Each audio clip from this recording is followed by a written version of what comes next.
Members are about to start this afternoon session here. Still to go, the Judges' Remunerations and Pensions Act among the items to be dealt with on the agenda. Let's join them in the House of Assembly. I rise on behalf of the good people of 12 Pines who sent me here to represent their views and indeed the views of many other Bahamians.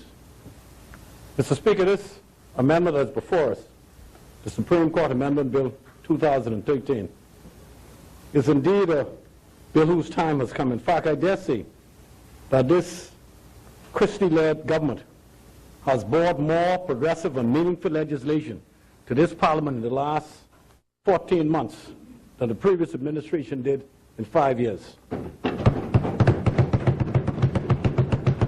And indeed, Mr. Speaker, on behalf of Bahamians, I'm very, very grateful and express our sincerest appreciation for the government in bringing these far-reaching measures to this Parliament to be debated and to be enacted in law on behalf of the people of our Commonwealth.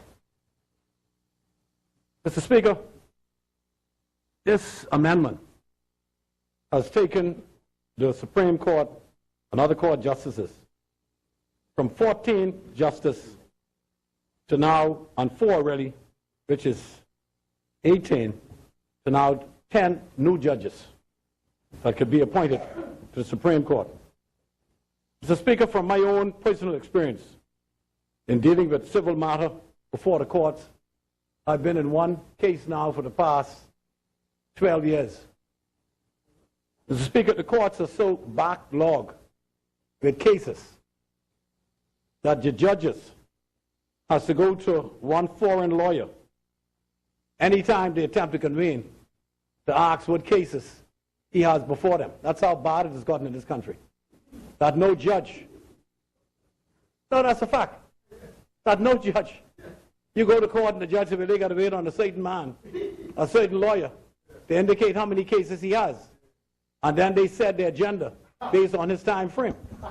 I've seen that over the last 15, 20 years.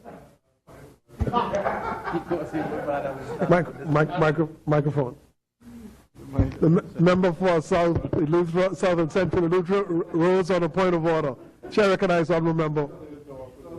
Mr. Speaker, while it is true that that practice obtains, there's a reason for it. When the court schedules matters, it attempts to ensure that the litigants, as represented by their attorneys, are available for the hearing of those matters. Normally, that is effected through the clerk of the list cooperating with the lawyers who are required before they put forward dates for listing of the matters to liaise between themselves. That is, if you are the plaintiff, you write the lawyer or lawyers for each of the defendants on the other side. You ask them for 3 available dates, and they normally give it. If they don't give it, then the clerk of the list can be approached without their input. But bear in mind that in many cases when that cooperation, collaboration is not done, matters are adjourned because, quite frankly, it would be unfair in certain circumstances to proceed in the absence of the lawyer for the other side. And that is the reason why the court functions in the way that it functions. It may seem idiotic to the rest of us, but the reality is that it does save time, and there is a practice direction in place which, if followed, would help to alleviate many of the problems which are faced by litigants. Thank you, honourable member. Member for 12 Pines, you have your explanation. Mr. Speaker, I didn't ask for no explanation. I simply made a statement of fact, Mr. Speaker, from being around the court system for over 12 years on a civil matter, where judges had to go and ask a certain lawyer when the case could have been heard. And they complained openly that this one man held the whole system at ransom. Because there's so many cases. I ain't gonna call no names. You know what I'm talking about. That this one man had the Bahamas, in fact, at ransom. With so many cases. Normally cases with murder, rape, those hard, tough cases. Okay? Civil as well as capital cases. Many capital cases. Most of them in this country is dealt with through his office. I'm just saying that that's how clogged up the system is. That judges have to be at the beseech of certain lawyers to enable them to carry out the function of justice in our Bahama land. That's a fact. No one can deny that. You can explain it, but it cannot be denied because no matter how you twist it, you don't change the facts. And the fact of the matter is, Mr. Speaker, that I'm so happy that we will now have an opportunity to have more justices so that you can free up these courts that are so flooded. When cases go back, what I say, as much as what, maybe 10 years? In some cases?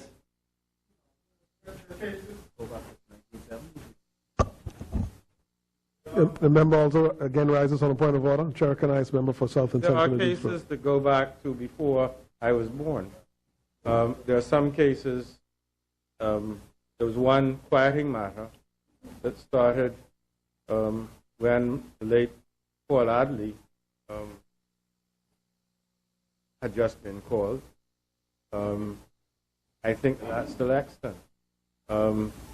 It has a life of its own. Certain parts of it have been disposed of, certain other parts haven't. That is the vagary of civil litigation, particularly in land matters. There are matters which are ancient, and some matters that are less ancient than others. What we are attempting to do is to facilitate a court system in which most matters are disposed of very quickly. And in fact, the member for Tall Pines should be elated to know that at present, the Rules Committee has in fact drafted a new rules of the Supreme Court, which is now in the final stages of vetting, and which ought to result in a far more efficient civil litigation practice scenario where there are very few delays and where people can be struck out quite easily for non-compliance with either rules or directions of the court. Thank you, honourable member. Member for Tall Pines. Mr. Speaker, let me make it clear that by no means am I hitting the system, you know. I'm not being critical, Mr. Speaker. I'm saying that, in fact, I think all Bahamians are elated, and in fact, those who live among us, that this change is taking place, that we're now going to have more judges to assist the overcrowding in our system. I'm not against this. I'm for this 1,000%. But I'm just saying that it is good that this is happening now because the system is, in fact, clogged up in every respect, in all cases, be it civil or criminal. The system is simply clogged up. And I'm sure the Honorable Attorney General, as well as the Minister here sitting, is doing the best that they can. And the people are there doing a good job, Mr. Speaker. But, Mr. Speaker, you see, to many of us, you know, justice delayed is viewed as justice denied. When you go to court day in and day out, like most civil cases now, most people even go to court on civil cases. I wouldn't waste my time normally going to court to take someone to court in a civil matter. Because the time and patience that it will take to go, that's why I get so much crooks around here. The fellas know the system better than the decent people. And they want you to take them to court. Because you're going to get so frustrated, after about a year you're going to stop. And in most cases, people forget about the cases. I had an incident recently, Mr. Speaker, where someone took a payloader, $60,000 machine, from our premises, took it out west to strip it. They had one next door to it, cut in half. Caught the fellas. I assisted the police, and they did a wonderful job. We had everything under control. And now I have their friends and family members calling me, asking me to give them a break. No, a break that I shouldn't take them to court, even though they were going to strip the machine, discard it if they hadn't been caught. And I should now be the good guy and give them a break. because they didn't know it was me. They thought it was somebody to thief somebody else's machine. It just happened to be me, so Mill, I apologize. You know, you're all right with us. We wouldn't destroy yours. We could bring it back. This is what has happened. This is why it is so good to see that we have more judges to deal with these kind of people. I've been called by a certain member of parliament who isn't here. He wouldn't talk to me, but he talked to a friend of mine. Say, tell Miller, give the fellas a break. After stealing a $60,000 machine, and they took one previously to that from the airport, a $60,000 backhoe, and they strip it. I was there. They cut it in half. And these same fellas will come to you, Mr. Speaker, asking you not to go to court. And they know when they go to court it's going to take about 2 or 3 years because of the system being so clogged up that you will get tired. And who represent these fellas? The same man who got the system clogged up now. It's always the same culprits in this little group. The same group. Mr. Speaker, closer to home. Something that is very near and dear to me. It's been 11 years now since my son, Mario Leroy Miller, was butchered. Butchered, Mr. Speaker. Stabbed him 22 times. Twice in his heart with a 16-inch blade. Case came up to trial. Jury was never sequestered on both occasions. The first one was a jury member who was a family member to those who was charged for killing him. I'm still awaiting, my family indeed. And let me say right here, Helen, Yazzie, Leslie, Monty, Jadian, Mick, Ashton, Mario, Luke, Leslie, Liam, and Leah are still awaiting that before too long that justice is still done for my dear son. It's been 11 years now. No one feel our pain. I don't cry on nobody's shoulders, Mr. Speaker. When things get tough and the family can't take it, we turn to Job. But justice must prevail in this country. And that's why I say justice delayed is sometimes viewed as justice denied. And I'll tell you a story, Mr. Speaker, with my own personal situation. Not that I can talk, but I realize a lot of my colleagues in here dislike when I talk about it, Mr. Speaker, because they don't feel the pain that I feel. They don't feel the hurt that my family members feel because it hasn't happened to them. You know, it's interesting how life is. Honorable Arthur D. Orhan is a hero of mine, man that I love dearly. I saw him a few weeks ago at a funeral. He came and he hugged me. He said, Leslie, he said, you know, I realize why he's raised so much hell. Why he's raised so much hell for Mario. He said, my dear son died, wasn't killed. And it pained him so much that he could appreciate it. Dad Maynard last week called me out of the blue.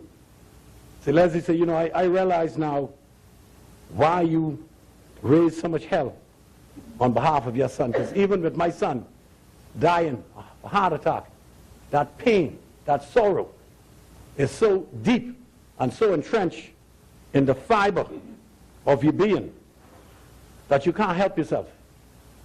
And sometimes you get carried away with it.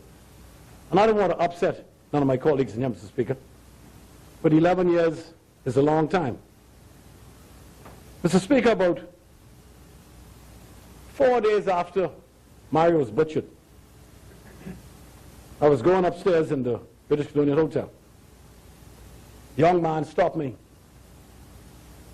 said to me, say, you know, I know who killed your son. I said, yeah. I said, yeah. I say, who? There's some guys out of Jamaica came to Bahamas on a boat, and they went through Great Harbor Key, and that's how they escaped. I said, how you know that? I said, I know them. I said, no problem.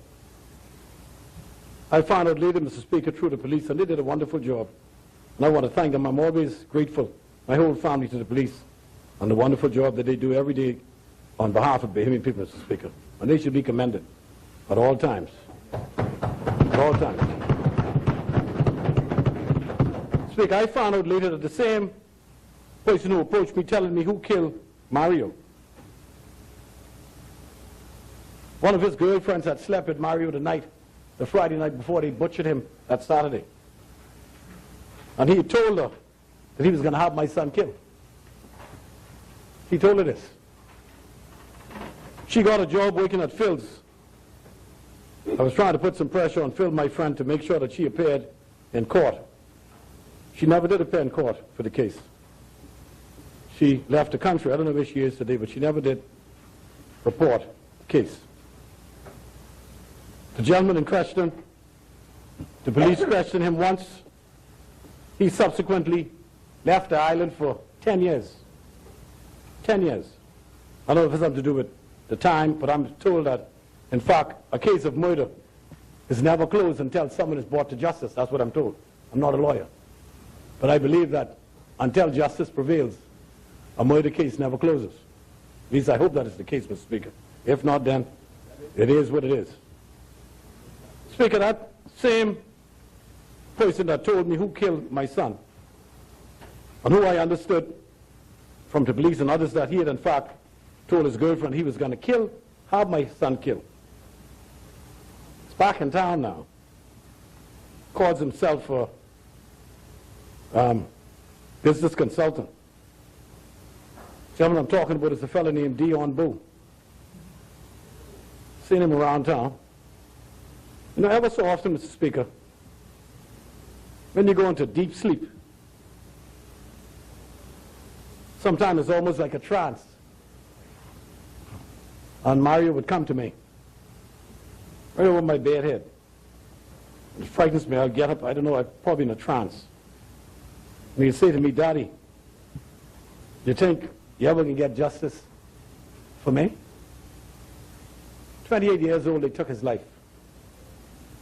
And 11 years later, Helen, Yazzie, Leslie, Monty, especially poor Ash, and his precious brothers, sisters, his aunts, his uncles, his nephews are still waiting for some closure.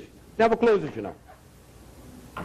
Until justice prevails, these things harp on you and eat at you and take half of your life away, as long as God keep breath in your body. In fact, sometime I would wish for him to take me out of here so that I could be with Mario.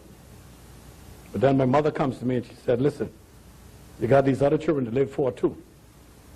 Sometime at night, Mr. Speaker, after these deep experiences, I would go and I would get my shotgun out of the closet.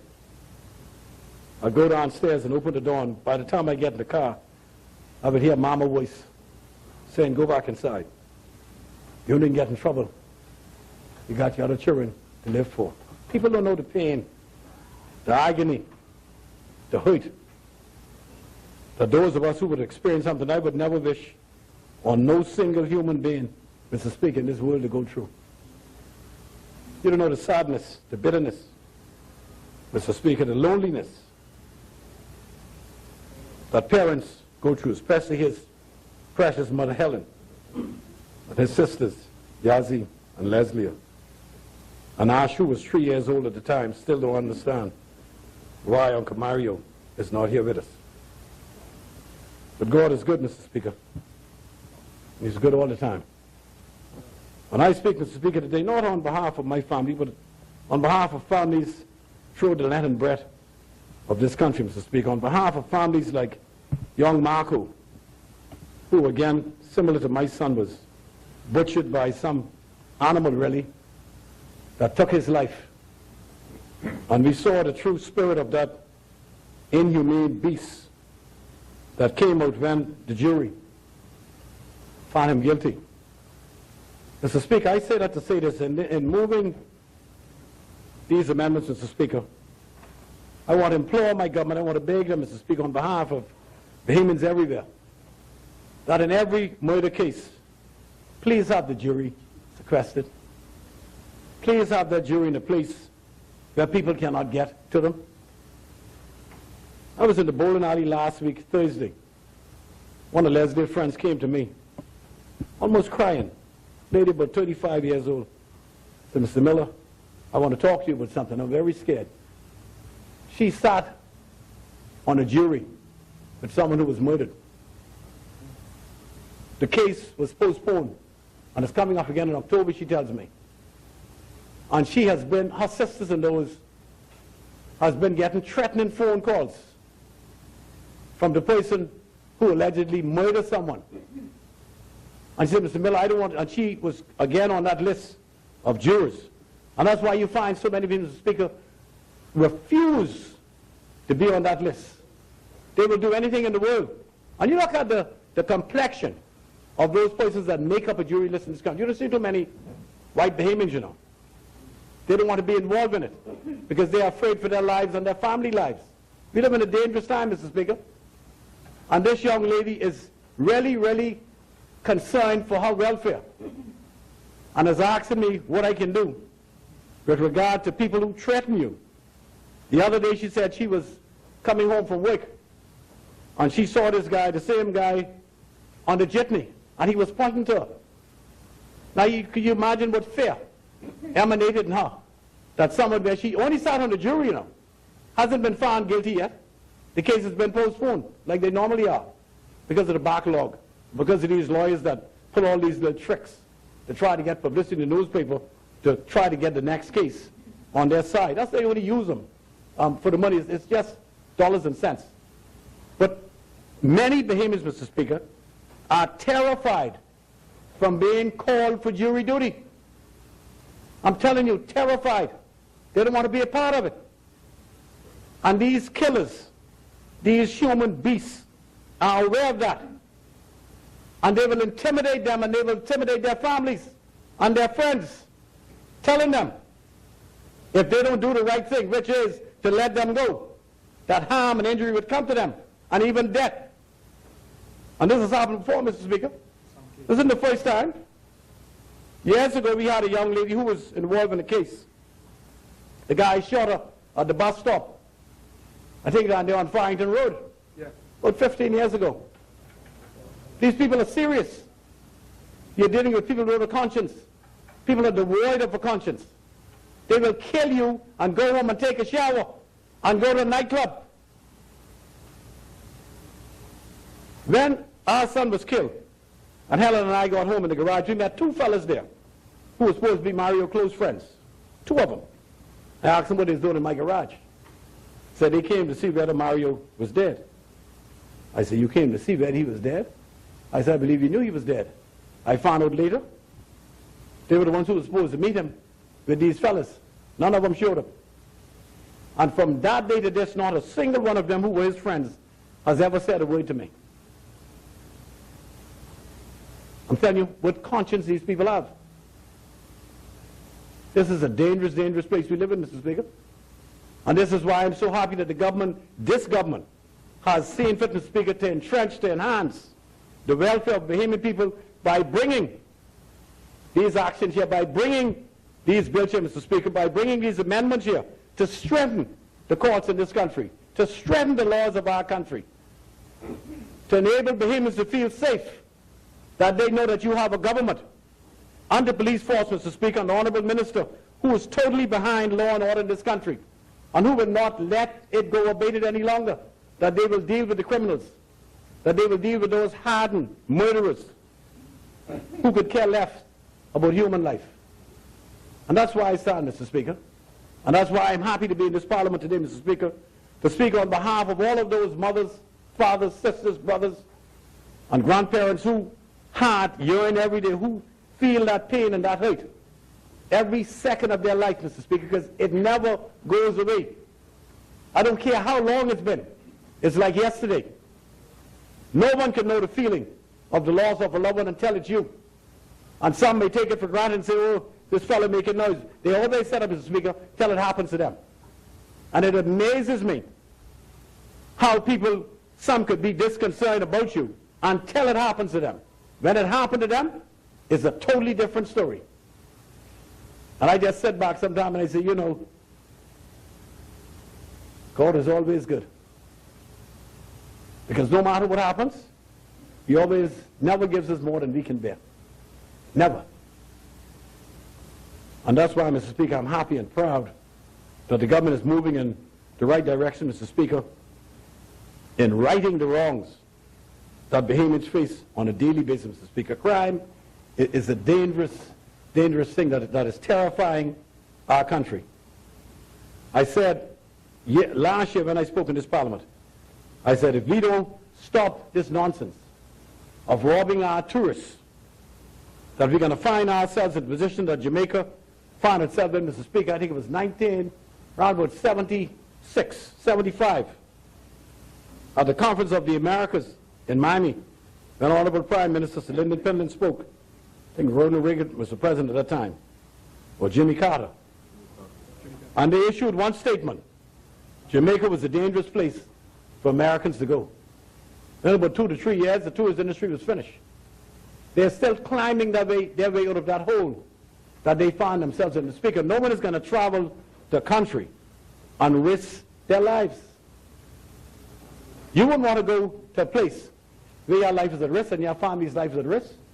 And Bahamians need to wake up, Mr. Speaker. All of us have a responsibility to protect and enhance the welfare of this place we call home. And that's why it's important, Mr. Speaker, that we have all the necessary mechanisms in place that is incumbent upon the government of the Bahamas, and I'm happy to be associated with this government, Mr. Speaker, who has seen the need to enhance and to elevate justice at a level that all of us can appreciate, at a transparent level, that on those who live among us, too, Mr. Speaker, who make a contribution to all of our lives on a daily basis, not only Bahamians, but foreigners who make contribution to our lives, and the tourists who comes and visit our shores, and by extension, enhance our lives, that they can feel safe, that our country is a country where you can come and have a nice time and go back in the safety and the comfort of knowing that your life would not be endangered by making a trip here to the Bahamas. Mr. Speaker, we had the pleasure, lunchtime, of going up to the Princess Margaret Hospital. And let me say, Mr. Speaker, I've never seen a facility as grand as the one that we witnessed today. I must say, Mr. Speaker, that the construction company, Cavalier Construction, and Bahamians who are there has done a wonderful, wonderful job in that construction. I must say, too, that we saw a couple of Mexicans there doing some of the work on the floor. They say that they were laying down this special plastic tiles that they were putting on. Wasn't too many of them. But of course, we're always concerned about persons coming here. Most of us would say taking jobs away from Bahamians.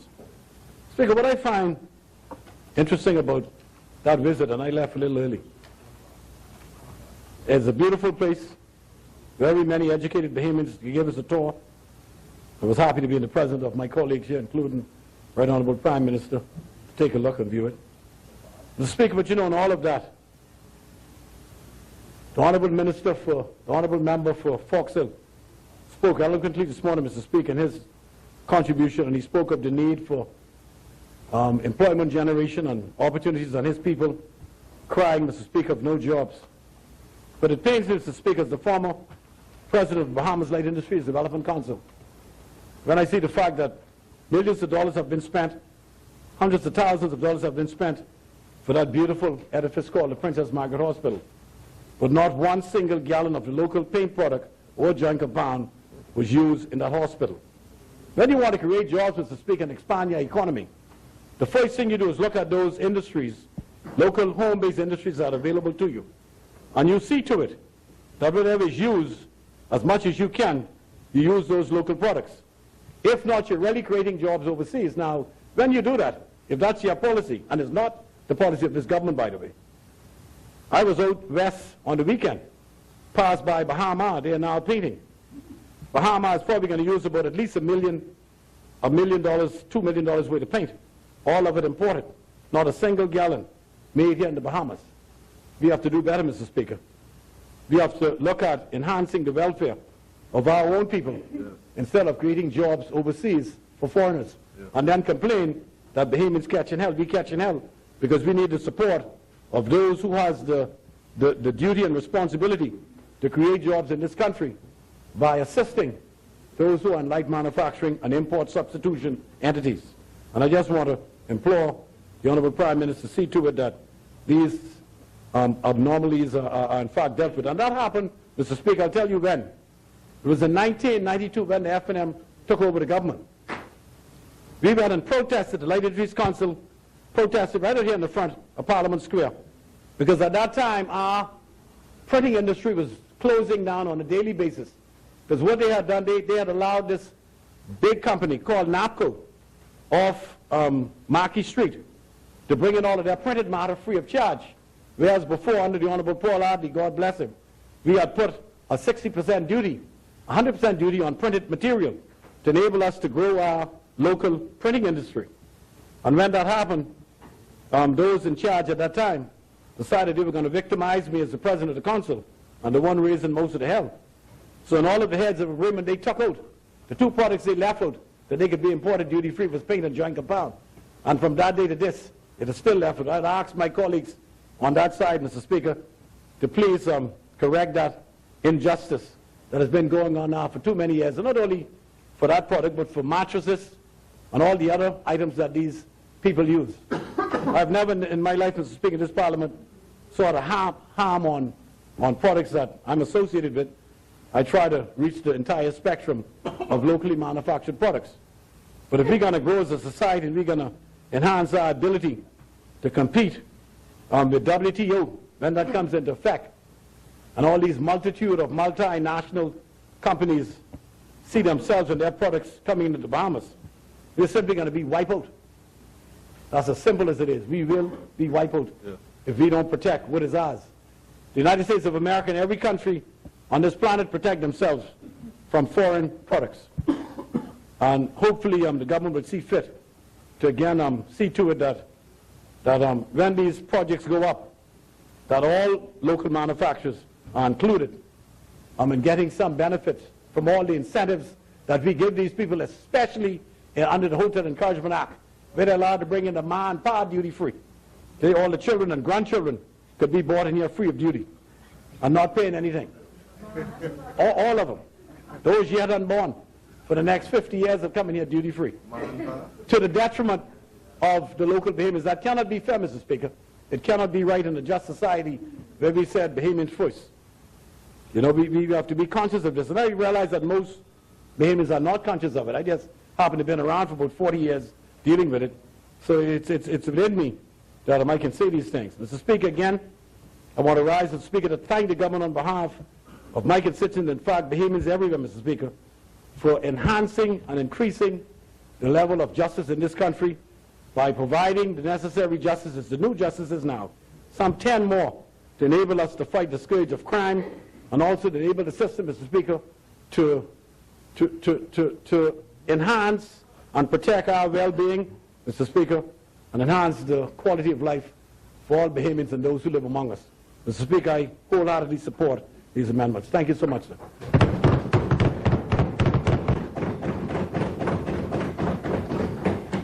Thank you, Honourable Member. As many, the Chair recognizes the Honourable Member for Cat Island, Rumkey and San Salvador. Thank you very much, Mr. Speaker. Mr. Speaker,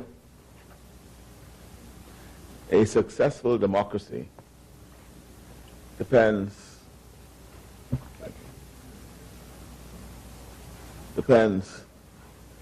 on the strength and effectiveness of those pillars upon which the democratic society or the democratic state is resting.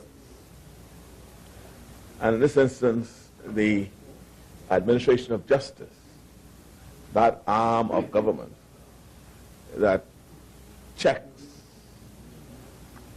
the sometimes unbridled discretion, authoritarian, and oftentimes arbitrary, to check the power of the other arms of government is necessary. The overzealousness of a government. The unfortunate fact of life is that over the last several years, the effectiveness and the capacity of one of that fundamental arm of government has been failing. And despite efforts by administrations gone and now, it is still grappling with the issues that confronts it, that weakens it. And so as has been said before, this administration, in a stratagem to shore up all of what I call our democratic institutions, today moves an amendment to the Supreme Court Act to enable the appointment of up to 20 justices to shore up that important arm of our government. Now, Mr. Speaker,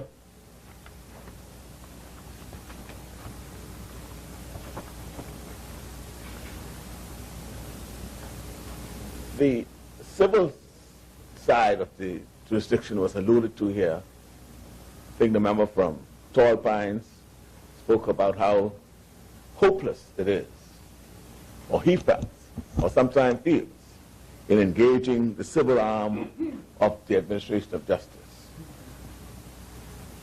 And, Speaker, I recognize that. And so, for example, when the stop, review, and cancel policy was adopted and put in place by the previous administration, many aggrieved persons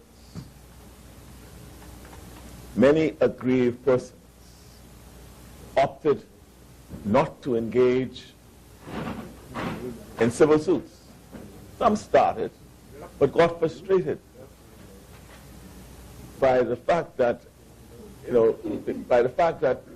they didn't feel that they could get justice, because the time and money that it was costing and the frustration that the whole system was causing them to experience was rather daunting to them. And so when a citizen is timid, intimidated, or otherwise does not have the confidence to access justice through our judicial system, we are headed towards being a failed state. We're headed towards being a failed state. And so it was rather curious to hear or to see this morning that the issue of Bahamas and what the responsibility of this government or this administration is being discussed by the former Prime Minister. And he is saying that this administration is perhaps exposing this country, or exposing us, to unimaginable, what he said? Unimaginable. Unimaginable prospects of destruction of goodwill and trustworthiness. I had to, when I read this, I had to smile, And then guess what? He goes, and this is the one-man band saying something about that the government's efforts to unilaterally. You can imagine the former Prime Minister accusing the Christie administration of unilateral efforts when he's been the king. It's either his way or no way. Right? The unilateral efforts. The Speaker, I don't know what he wished to arrogate unto himself, but he needs not to apologize for me. And I borrow that quotation that was used by the man from Foxhill, and when Clarence Bain spoke about our apologetic, weak-kneed Negroes. Apologetic. He's apologizing because he finds, not that he finds, if you read his letter, in fact, he makes out the case as to why we should be cautious. He makes the case out as to why we need to be careful. He makes it out, but at the same time, he wants us to be reckless and irresponsible like him. This is a man who, maybe if he had sat down, analyzed, and listened to some of his advisors, he'd be able to tell us, he might have been able to prevent it, the $100 million plus overrun that I'm trying to, the mess that he left with the road improvement program. If we had taken the time and be more sensible, be more prudent, right, and listen to his advisors, we may not have to, the country would not have been saddled with a $100 million, a $100 million possible death. Cost overruns on the road. Mr. Speaker. Right. I will issue a statement in response to him. Respect what he says. But, Mr. Speaker, let me just touch on one or two things so that, and you don't need to apologize. And look who you're apologizing to. We are attempting, here is a government who's attempting to protect the public purse. We're not saying that we're not breaching any agreement. We're not unilaterally engaged in any exercise or efforts. Mr. Speaker, I am concerned about the fact that we have yet to reach an agreement. I'm concerned about it.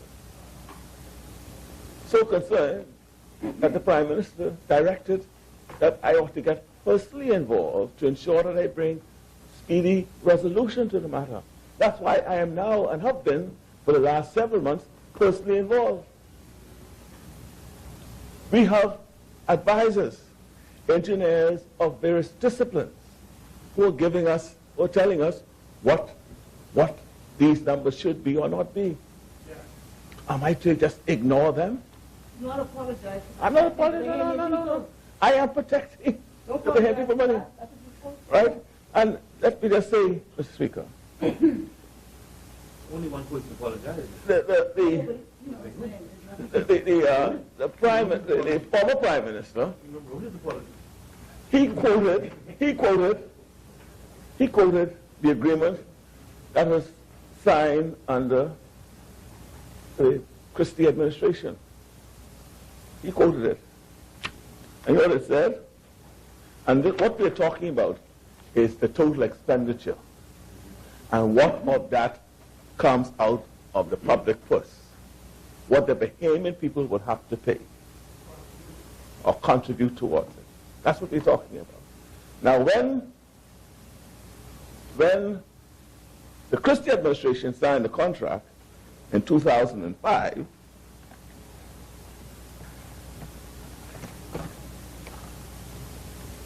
you know what it said? And this is, I'm going to read from the letter. So that's because I said, when I said that Mr. Ingram, he made out the case for us as to why we ought to be cautious.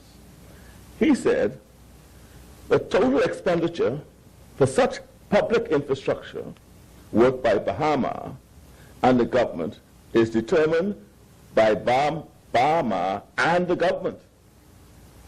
So when the Christie administration signed the heads of agreement, they said now the total expenditure will be determined by Bahamas and the government. So we could get together and sit down and say, look, we agree this is the total expenditure. Now comes along Mr. Ingram don't forget now, I didn't bring it today, but at some point in time I may come back to this. But here's this gentleman who didn't want this project at all. Well, as far as to say that it can't coexist with Atlantis. Right? But here comes Mr. Smart Ingram. Smarty Fancy, you call him? Mr. Smart Ingram comes along, and he changes the agreement. And guess what he does? Guess what he says? His agreement says the project company, the public infrastructure total expenditure is to be determined by the project company. He left out the government. Give them the money. Give them the money. Now, whose interest is he looking at? Whose interest? Right? Who thinks like that? And in whose interest is he representing? When Bahamas came to the member for Centerville, member say, now you can spend some money, but now when it comes down to what we can give, we have to agree what that is. That's what he did. Is that sensible? Yes. When he comes along now, he says, no, look, whatever you spend, we can give it to you. No input as to, well, let me look to see whether, you spend 10 times as much when you could have spent only 5 times as much. No. Is that how? No. Sober? No, you have to put check and balance, Mr. Speaker. So, Mr. Speaker, an apologetic need. Mr. Speaker, that's what he did. Now, who was sensible? Who was protecting the Bahamian people and the people's purse? Mr. Ingram or Mr. Christie? Who was? Mr. Ingram, Mr. Christie says, whatever you spend, we can sit down as reasonable, sensible people, right, and say, that's not what a sober man will do, and say, look, this is what I spent, this is what you didn't spend, and this is what we agreed to. But no, Mr. Ingram comes around and says, no, whatever you say you spend, that should be it. And that's what he's arguing now. That's what he's arguing now. But Mr. Speaker, therein lies the reasons for the protracted discussions. The reason why the country is right? That's why we are where we are now with this. We are here because, right? It is a contractual issue of interpretation, because the second agreement was called a supplementary agreement. That's what it was called, right? And in any commercial document, when you're interpreting it, you have to interpret it in what I call it commercial sense. How could any contractor, how could any employee tell his or her employer, just what you have to pay me, without the employer having the right to say, well, no, this is what I won't pay you, and there's some discussion and an agreement. How could, it is our view that no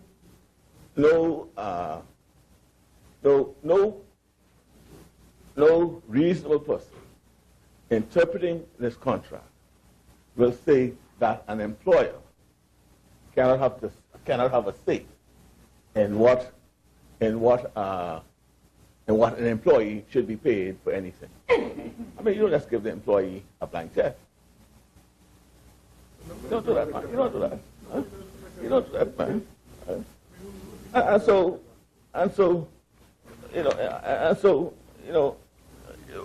the Ministry of Work has always pursued an equitable agreement and settlement of matters between Bahamas and ourselves. What is unfortunate here, though, is that the bogeyman's head having been raised, right, we cannot, I have to give a considered response to this. And then it's become political. It helps neither side. right? You know, but since and I have to respond to him because he is now attempting to paint the Christie's administration as vexatious,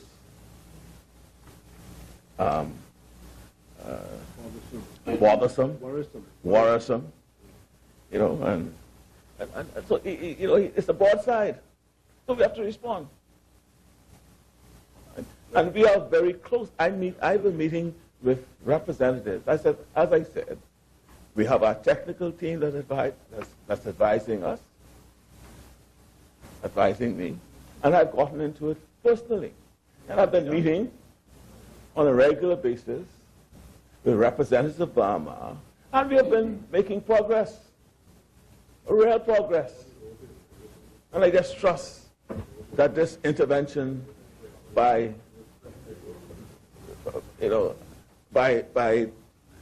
this person would not derail what we are doing. Would not derail what we are doing. Right? And obviously, he's gotten some information from somewhere. He's gotten a lot of information from somewhere, which causes my colleagues to question the bona fides of my discussions now. But I will not allow that to deter me from arriving at what we think is a fair number. You see, Mr. Speaker, I give an example is this. Okay, an example is this. What Bahamas has represented is that about 2 miles of road, what they're representing is that 2 miles of road with the utilities and infrastructure has cost $118.8 million. 2 miles of road. That's what they've said. Which means that we're paying somewhere like $59 million for 1 mile. That's the proposition. Should we not pause? Should we not just pause and look at it? You know, see, for me, all the more, because I was one of the biggest critics of the previous administration for the airport gateway, which is approximately 7 miles of road. And remember, I was in here every day talking about this. How could 1 mile road, 1 mile road cost how much? $10 million. Remember that? Yeah, right. Even during the campaign, we were concerned about a mile of road with infrastructure. You know, nothing much different. And landscaping. And landscaping costing us 12 miles of road, and now I'm being asked to pay, you know, not being asked, but it's now suggested that 1 mile road could cost $59 million. Right? Yeah. So the gateway fellas that you're saying, and it's turning out now, you know, the Gateway Road is turning out to be around $12 million. Dual carriageway. Right? Dual carriageway, light utilities. We had some water mains of 7 miles. And you presume that's why you're...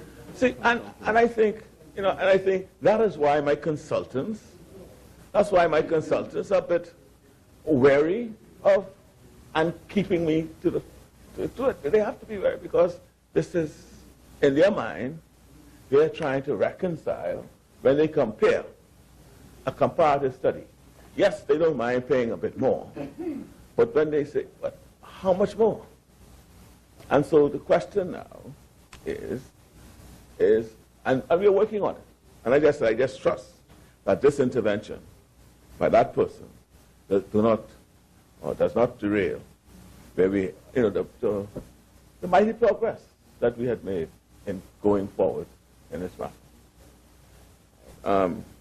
I'll leave that for that, but I'm putting out a press statement, a more considered view on his he said, yeah. And so, Mr. Speaker, the Bahamian people could judge.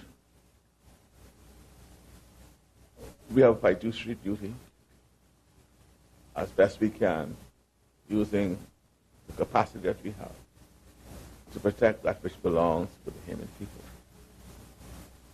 Right? Criticize me as much as you wish. Right?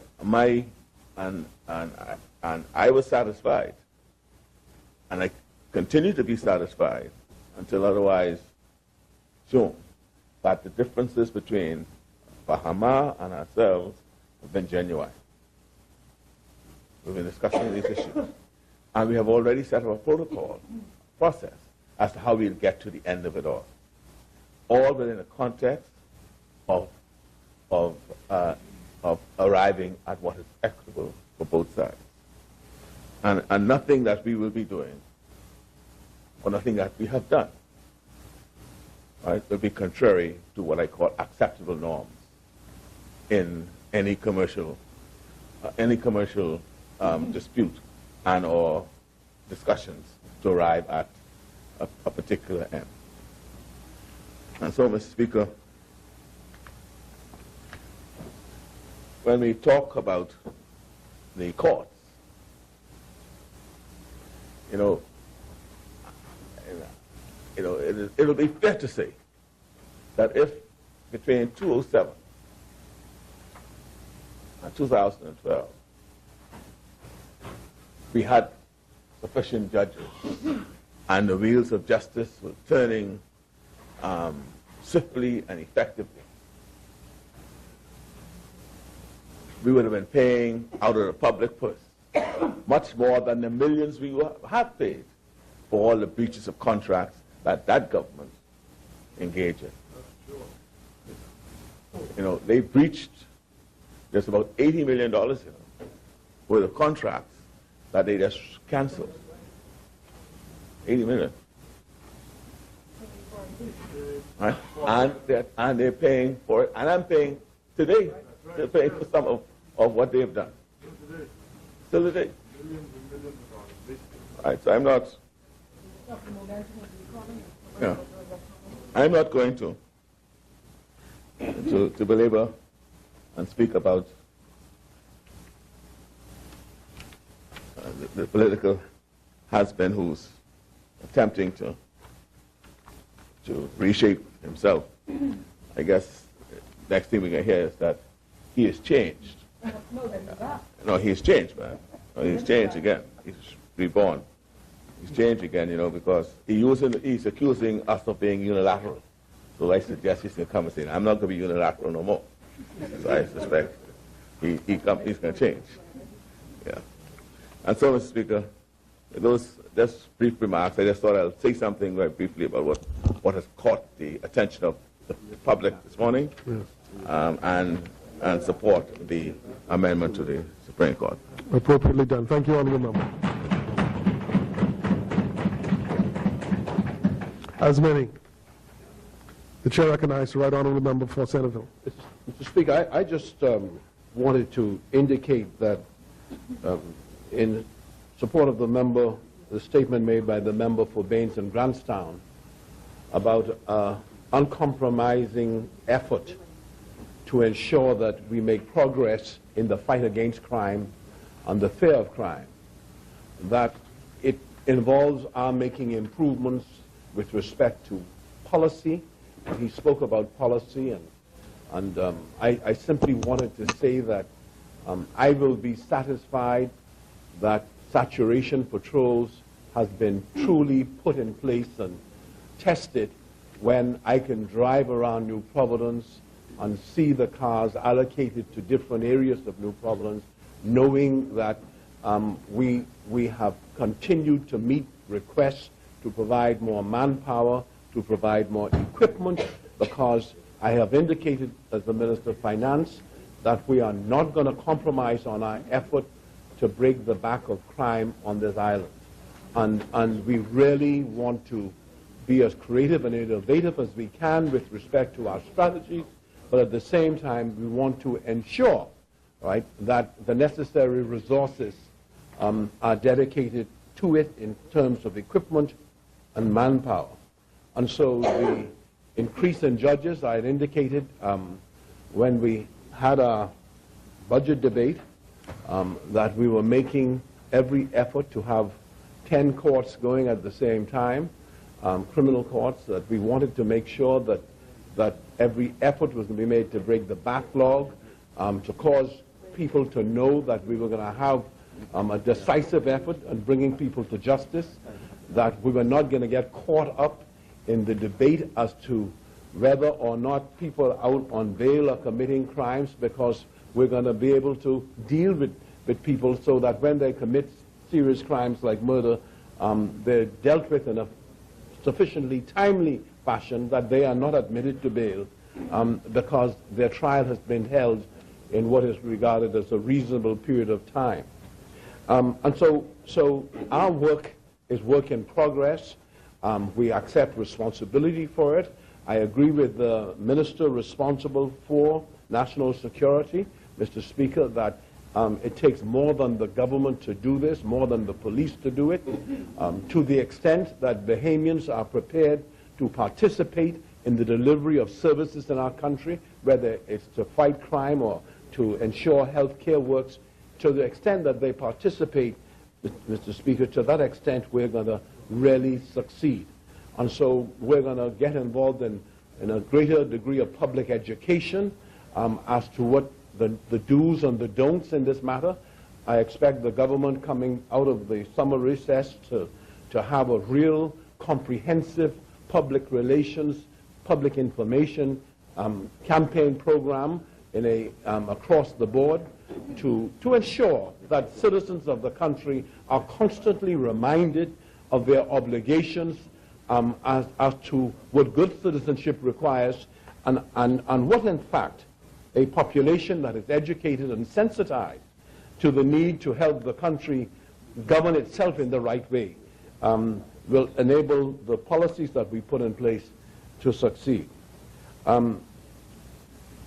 I find we are speaking about it, and as the Prime Minister that ushered in the first agreement with Bahamas that stood with Mr. Sarkis's million when he articulated the vision of Bahamas as to the leader being the leader of the government that entered into the first heads of agreement, and where we put into that agreement great protections for the country.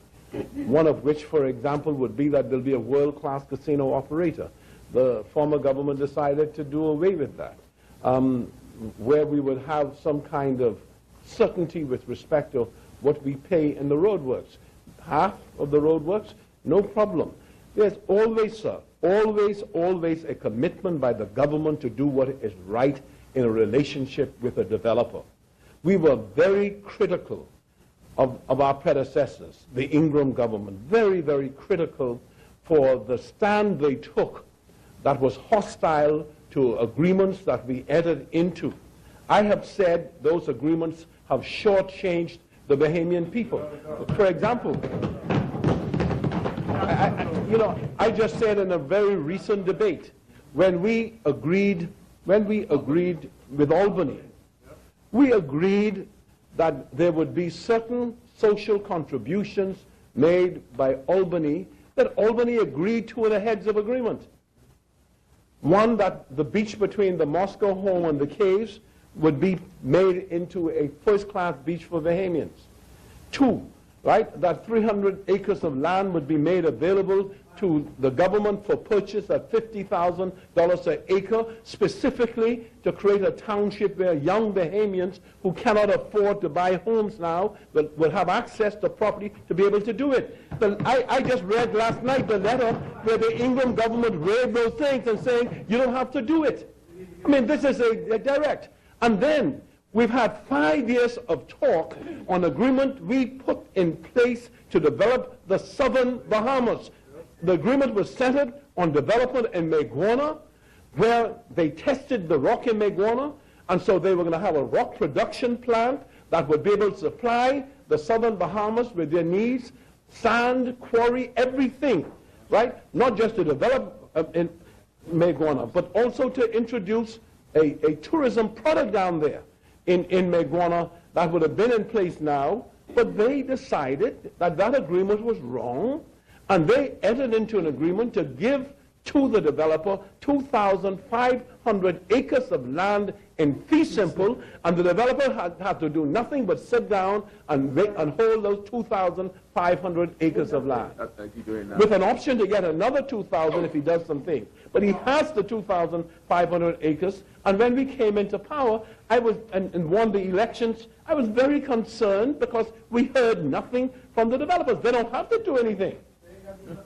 But yet that agreement was pitched and presented to this country as an agreement in the best interest of the people of this country, and by no stretch of the imagination, no definition. It was just a silly, stupid kind of agreement that was entered into in this country.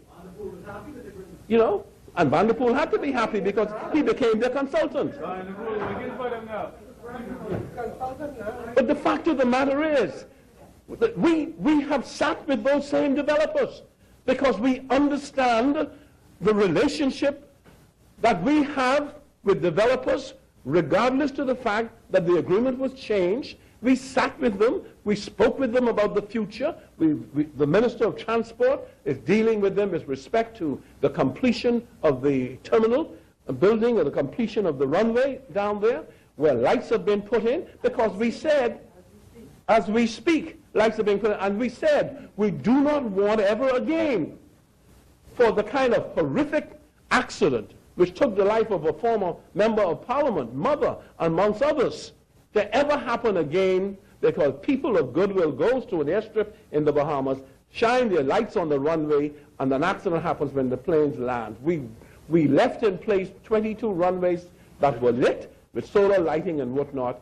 Obviously, they deteriorated after we left office. We want to put that back in place, and we want to ensure, right, that people who live in these remote places are able to be evacuated in medical emergencies in a safe manner as possible. And so when they talk about what we are doing or not doing, I just don't quite understand it. And when the former Prime Minister speaks about unimaginable harm, imagine now, not harm that you can't even imagine, that we are bringing about by this reality. If the Minister of Works is told by people who are engineers that, listen, be careful, Minister, because what you are paying for is not what you got. He doesn't say that's right or wrong. He says, prove it to me. So when he brings it to me, this is the context in which it's being done. We have a relationship by agreement with Bahamas and its beneficial owners. We are aware that the China Export-Import Bank financed the development. Therefore, we have a relationship with them. Unbeknown to Mr. Ingram, when we were having teething difficulties with understanding the development and whether or not more Bahamians should be employed, the Minister of Works sat in my office, really over here, the office of Prime Ministers, on several occasions when we were in cabinet, and met with representatives of Bahamas and the Chinese government representatives from the embassy to discuss these matters together at all material times. The former Prime Minister doesn't have to apologize to the Chinese government. The Chinese government knows my government.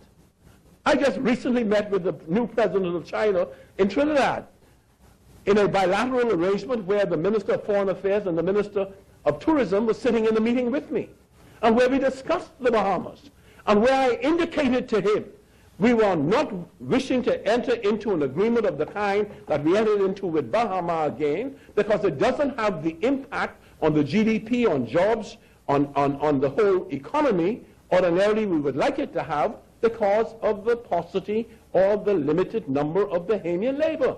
And he responded to me And he says, I accept what you say. I understand what you say.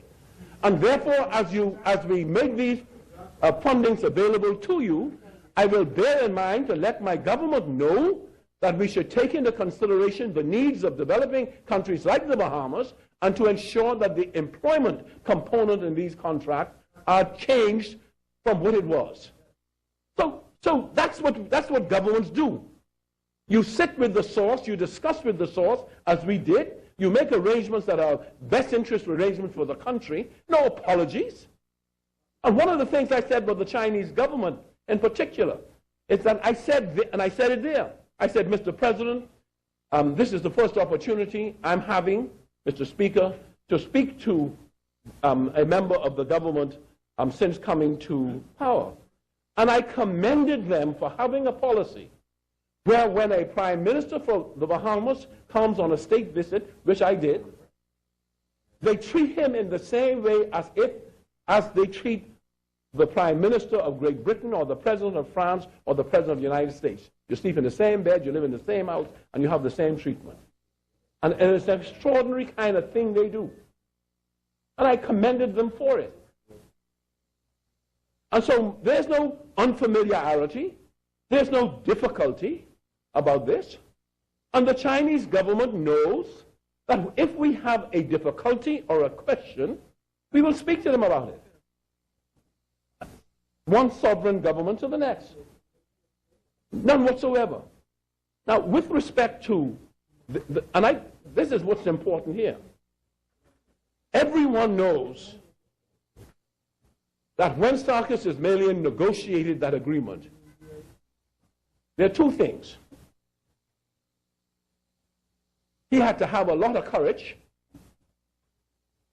to be able to commit resources of his family in the way he did. His father had to have a lot of confidence to allow him to make that commitment, because it's a commitment that involves hundreds of millions of dollars, and a multi-billion-dollar affair. But hundreds of millions of personal funds involved in something. And whether we like it or don't like it, that's a reality. At all material times, he was aware and is aware that we want the best for the Bahamas in this process. And that because that could only work for a government that understands that it has to spend millions of dollars of taxpayers' money, beginning now, marketing that property for the future. This is no one-time affair now. The country is tied to placing millions of dollars of its revenue into the promotion of Bahamas and the hotels in the West by an agreement. And in the last budget, we put $10 million in for that purpose. And so this is a relationship that is a partnership. And there's no other way to describe it. And partners must be able to sit down, one with the other, put the issues on the table, and work through those issues progressively. That's the only way it works in this country. Now, Mr. Speaker, let me just tell you this. This same Prime Minister who says it's an embarrassing situation that could cause unimaginable harm to the reputation of the Bahamas, when he had a great difficulty with Bahamas and had a concern, and I believe he believed what he was saying, a concern about whether two properties could coexist one with the other, and was trying to work out times as to when they could open, to structure them, and saying you can't open all at once. When he was doing all of those things, Mr. Ismailian was being publicly treated in a very shabby way. This same person. Shabby way. In fact, implicit in it, expressing regrets to the father and not to the son is just a perpetuation of what I'm talking about. He knows who the main fella is in this development. But he always said, I can speak to the daddy. The fact of the matter is, treat him just like a shooter. But the fact of the matter is, that's what he did. He treated badly. The Progressive Liberal Party in opposition, the Progressive Liberal Party in opposition decided it wanted to constructively support the project. I led my colleagues into appointing a committee chaired by the Member of Parliament for Bain and Grandstown.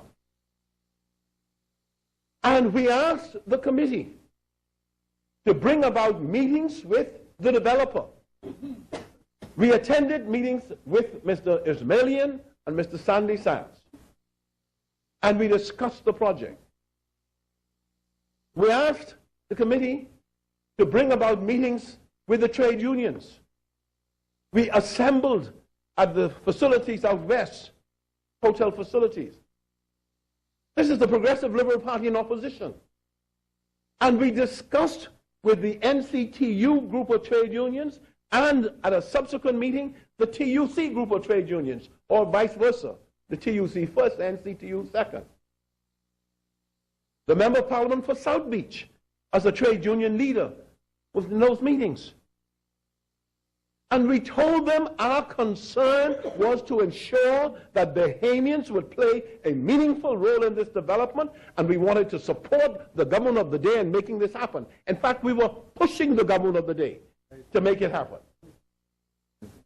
The committee then met with representatives of the F&M, Mr. Tommy Tenquist, Mr. Dion Folks, and Mr. Desmond Bannister, right downstairs.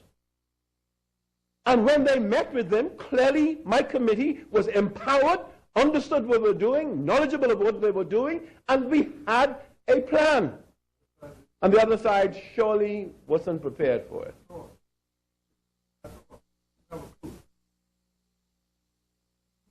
He had a live press conference. We had one. Because we were interested in making sure that the potential out there for 8,000 jobs was actualized. We had grave challenges with the labor component, but we even accepted that. At all material times, we kept on watching this affair.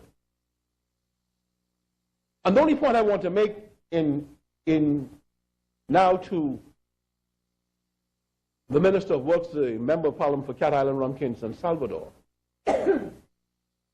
is that we cannot allow ourselves to be distracted from what we have to do. The newspaper article about a letter from the former Prime Minister is just a little blip on the screen. Every single one of us is determined to dig a trench and get into that trench and look at the other side as they approach us. Well, come on.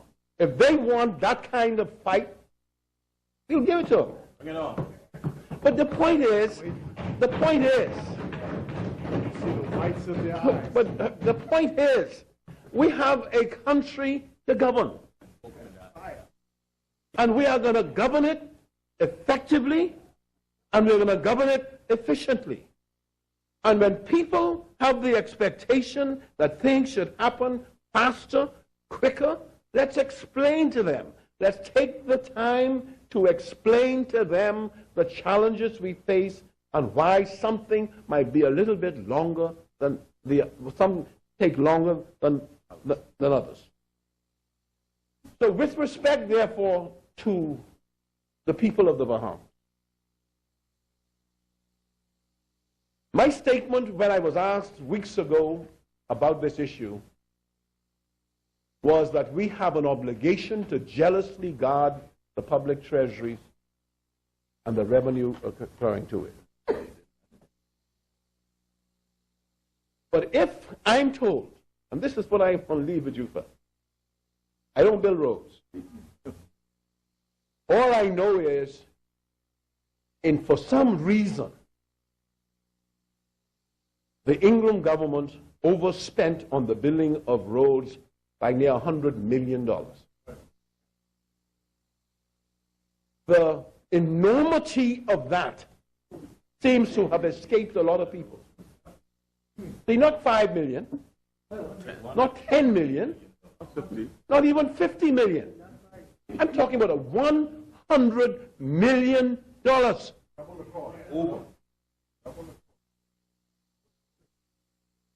And there was no apology. There was really not even a proper explanation. Our job is to understand this. The Deputy Prime Minister comes to his cabinet colleagues and says, the cost of the roadways that we're being asked to pay is between $45 and $59 million. Okay? Max. Minimum 45 million per mile. Per mile. I don't know. I say, well then, I don't know. I say, well, okay. I say, no, okay, that's fine. Now tell me then, what is the cost per mile of the road being built from the airport now? And they say 12 million. So 12 million, same financing. Same time. Utilities, same thing. Dual carriageway. Okay, so maybe the utilities on these roadways were buried. No. So no, it may be. They weren't? Yeah, I thought they were. But the point is this. There is nothing wrong when you are faced with a proposition. It ain't my money. It's the people of the Bahamas' money. Everything right. And somebody says to me,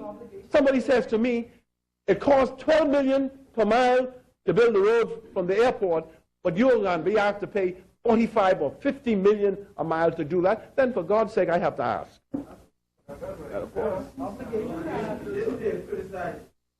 And I say this. And I say this. I just say this. There is probably an explanation that might say, well, we should add 5 million more, 10 million, I don't know. But I expect the Minister of Works and the Bahamas to put this thing behind us quickly. I don't even forensic accounting on this matter to do this. I expect them as partners because we have another kind of discussion to get on with Bahamas now. A discussion about how those rooms are being filled. And the last time I sat with Mr. Sarkis Ismailian, I indicated to him one of the reasons why I was choosing to have my colleagues support a new festival was simply as another effort by the government of the Bahamas to cause thousands of people to come here who would be guests in a hotel. And he was appreciative of it, interested in it, would like sure to make it work. But that's what partners do, one with the other. So I'm going to say for the time being, we came in here to pass some laws that are all calculated to make the judicial system stronger and place us in a position to more effectively fight the menace of crime. And also to do so consistent with the justice that those who will be subject to trials will want and should expect from in our country. And we're going to continue to do that unrelentingly. Politicians never give up. Sometimes they do, but for us, we must accept that in the Bahamas, they're not going to give up. It's just a temporary retirement. That's not our problem. That's the problem of the leader of the opposition. It don't matter to us at all. God has given the country an opportunity to see a new generation of young men and women come into Parliament. And the country will look at you and watch you and know you are their sons and daughters. And your job is every day to continue to understand that you are a privileged few in this country to have had this opportunity. And to be able to, with pride and confidence, address the issues of the day. And that is why, when I look at the Speaker of the House, for example, and I think of his profession, and I think of his story, and I think of his discipline and his equanimity in the face of challenge, and I say, you know, everything works out just right. Because he could have been a minister sitting here, but for getting sick during the course of the election. Seriously. Incredibly skilled to participate here on the front bench. But what a wonderful privilege it is for me, as someone who has been in here for near 40 years, to be able to stand here and to say that when I saw the clip of the former Prime Minister, I said, oh, he's trying to get me to stay. I say, I don't know why he won't do this to Brave Davis and those fellas. Huh? Mr. Speaker. So Mr. Speaker, because we will not, Mr. Speaker, we will not be deflected. We have wonderful work to do in this country, and we're going to do it. And so I would like to say, Mr. Speaker, that I hope whenever we close out for the summer, that we're going to be able to come back with renewed spirit and vigor to be able to continue with progressive policies and progressive legislation, Mr. Speaker, that will truly define this government for what it is all about. And therefore, sir, for me, it is a privilege to join in. I collectively agree with all that we've done and any other bills that are moved. I shan't speak on any more, but I just want to be able to do that. And so whilst I'm on my feet, I'd like to say to the Speaker, the Clerk of the House, who was absent when we all commended Mother, that when the Member of Parliament for Engleson spoke, she was speaking on behalf of all of us. You actually had the privilege of having a mother who was a defining personality in this country. And when it came down to Christian charity and being able to give and give and give and give, she defined herself over decades in terms of that. And she was all of those things, plus, and we know that it's always so difficult to lose someone, but you have given much service to us in this Parliament, and we share this moment of bereavement with you.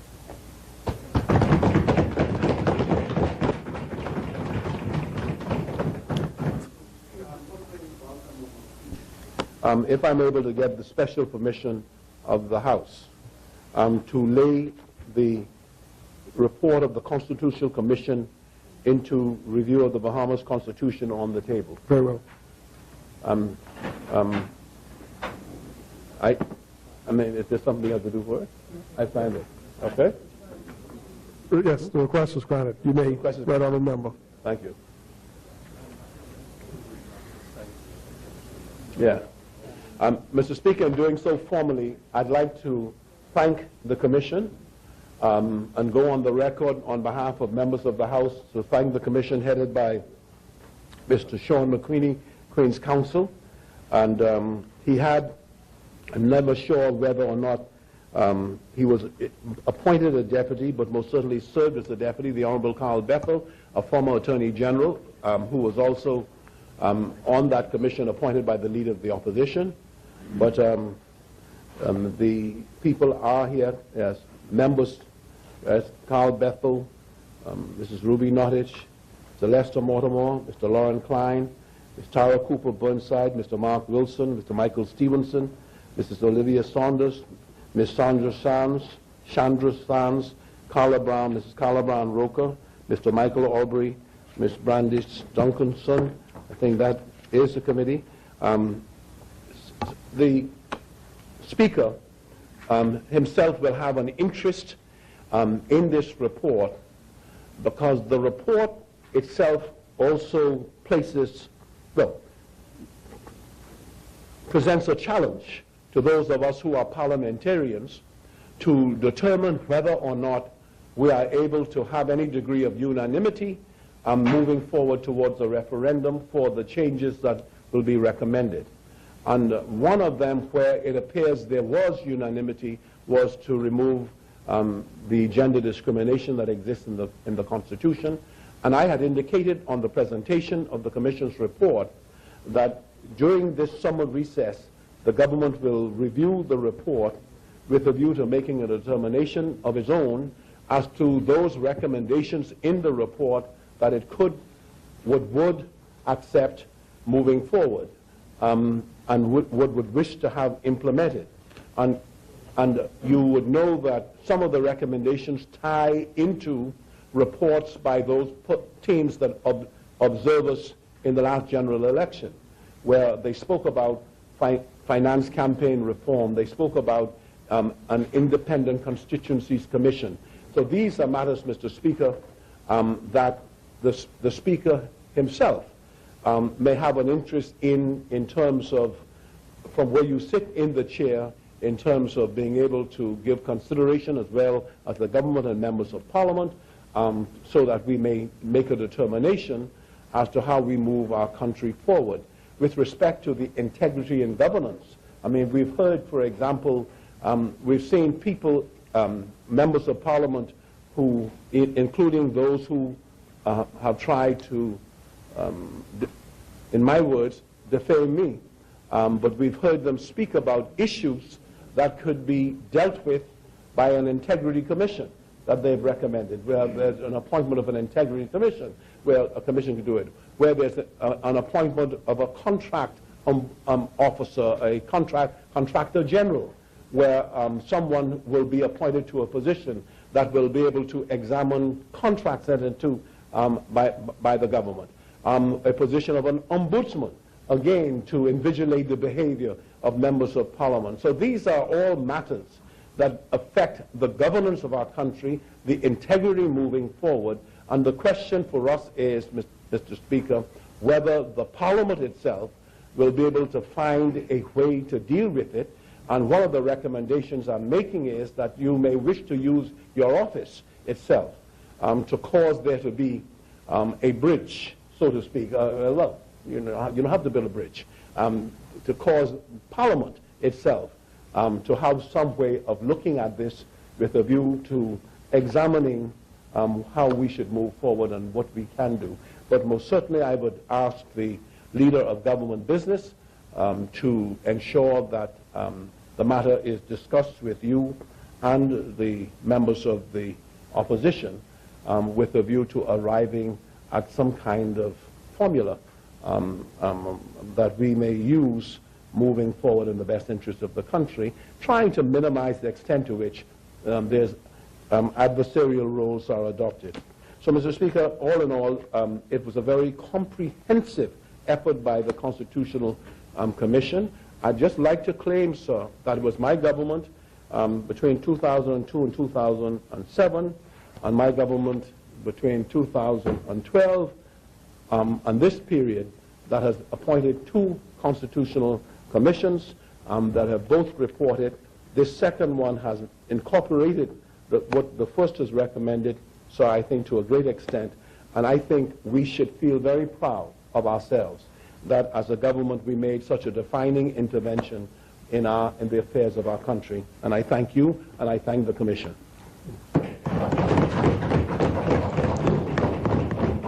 Thank you once again, Right Honourable Member for Centerville.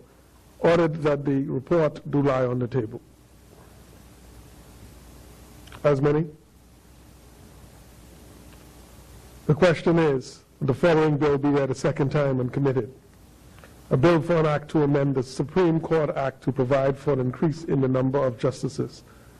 As many as are in favor will remain seated, and those opposed will stand. Ordered that the bill be read a second time and committed.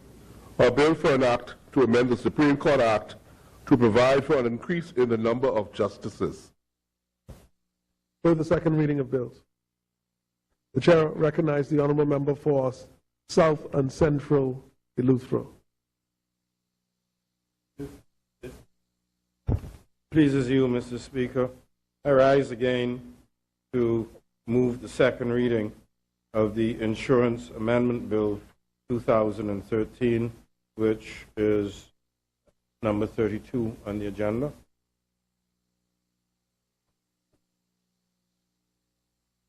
You will recall, Mr. Speaker, that on our election to office, the economy of the Bahamas was in crisis, and indeed we were assailed, it seemed, on all fronts of the economy. One such assault was the debacle associated with the liquidation of the CLICO Insurance Company. Indeed, the CLICO insurance scandal spawned the entire region from Guyana in the south to us in the north, from Barbados in the east to Belize in the west. It was truly a regional catastrophe which brought to the fore the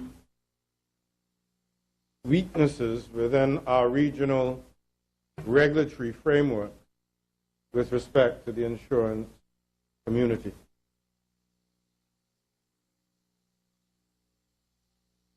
Indeed, I'm not even sure that the litigation associated with the winding up of CLICO's affairs has come to a conclusion, whether satisfactory or unsatisfactory. Be that as it may, Mr. Speaker, that fiasco has brought to the attention of the government some of the requirements of the insurance regulatory framework in our country. And one of those problems is dealt with in this amendment. The bill is quite short, and it is entirely focused at enabling the registrar of insurance to indemnify a judicial manager or liquidator or a commission of a statutory administrator in cases where the assets of an insurance company are insufficient to cover the remuneration of such person. And why this is important, Mr. Speaker, is this. The ultimate power of the insurance commissioner is the power to commence winding up proceedings or liquidation proceedings against an insurance company which is in default of the requirements of the legislation governing insurance companies' behaviors. That power can be completely undermined if those professionals who are normally associated with liquidations and administrations of companies, namely accountants and attorneys, but there are other liquidation professionals, if they are reluctant to take on such a brief, the power of the insurance commissioner will be thwarted. And quite simply, a professional is not going to embark upon any project if he or she is doubtful that they will be paid for their efforts. And all that this seeks to do is to ensure that that anomalous situation is plugged and that provision is made to ensure that such persons are paid at the end of the day. And to a large extent, this is also a part of our agenda at making business easier to conduct in the Bahamas. It is important. It is not that big a deal in terms of actual legislation. It is a minor amendment to the legislation, but so be it, Mr. Speaker. That is something that has been on our agenda for quite some time and something which the insurance industry needs. And without any further ado, Mr. Speaker, I move the Insurance Amendment Bill 2013. Thank you, Honourable Member. Do we have a second? It has been moved and seconded that the following bill be read a second time when committed. A bill for an act to amend the Insurance Act to provide for indemnification by the commission of a liquidator. As many as are in favor will remain seated, and those opposed will stand. Order that the bill be read a second time when committed. A bill for an act to amend the Insurance Act to provide for the indemnification by the commission of a liquidator. Further second readings and committal of bills.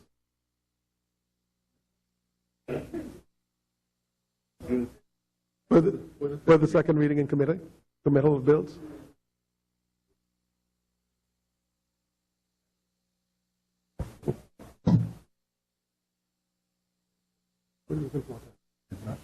Operation. International.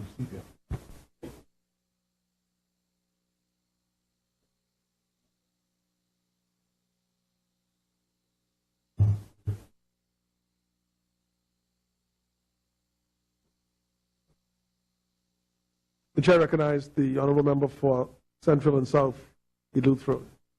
Your microphone, member. If it pleases you, Mr. Speaker, I rise finally in second readings to move the second reading of the International Tax Cooperation Amendment Bill 2013. The purpose of the amendment to the Principal Act is to clarify the parameters of the information which the Minister must include in a notice issued under Section 5 of the Principal Act when a request for tax information exchange is made by a treaty court. And this is something that is important, Mr. Speaker, in terms of our participation in the international cooperation on tax matters. We've signed a number of tax information exchange agreements with a good number of countries, and to the extent that this enhances our ability to perform our international obligations, it preserves our good reputation in the international community, a reputation which I might add this administration is committed to. Indeed, our efforts in the Caribbean Financial Action Task Force are such that we assumed last year the deputy chair of that organization and are about to assume chairmanship of that organization within the next few months. Indeed, in later this year, in the fall, we will host the Caribbean Financial Action Task Force Conference in Freeport, Grand Bahama, in an attempt to boost Freeport as a city where international conferences can be accommodated successfully. And in so doing, we are promoting the tourism sector of Freeport and indeed their fledgling financial services sector. Speaker, for all of these reasons, I commend this bill to the House, and I so move the second reading of the International Tax Cooperation Amendment Bill 2003. Thank you, Honourable Member. Do we have a second? It has been moved and seconded that the following bill be read a second time and committed. A bill for an act to amend the International Tax Cooperation Act.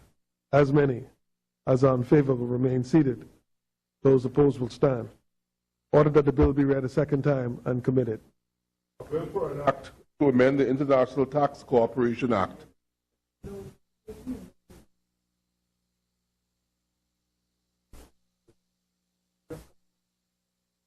Further second reading of bills. The chair recognizes the honourable member for North Andros and the Berries. Second reading. Thank you, Mr. Speaker.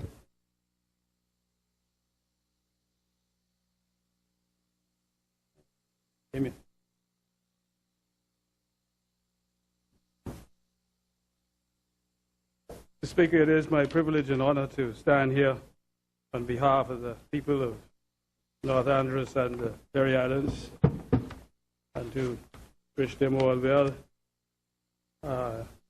It is my profound hope that development will come to North Andros pretty soon and relieve some of the issues before the constituents of that great place.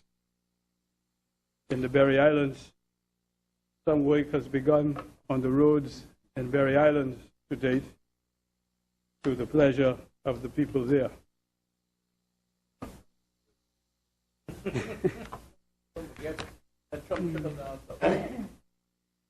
Mr. Speaker, I beg to move the second reading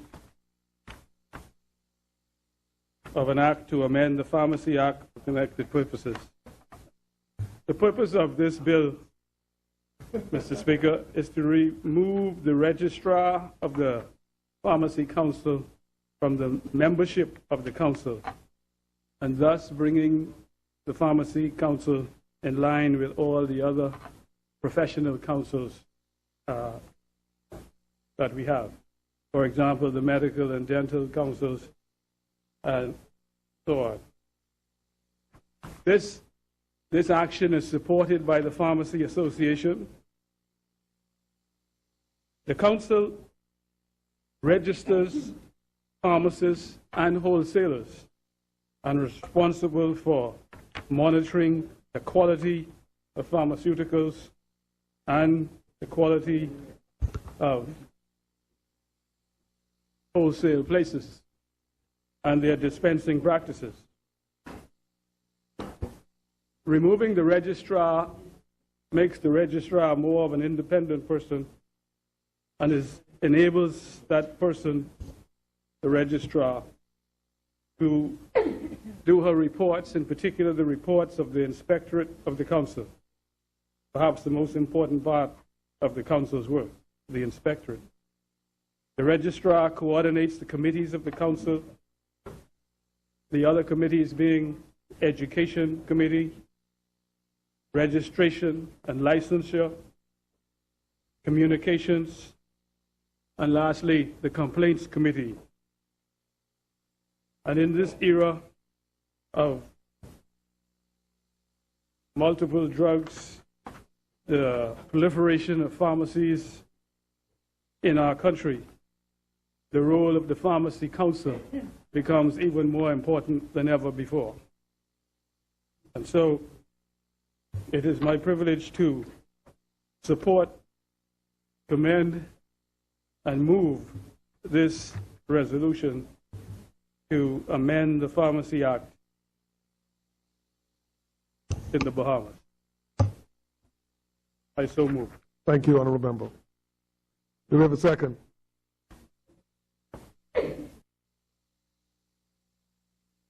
Very well.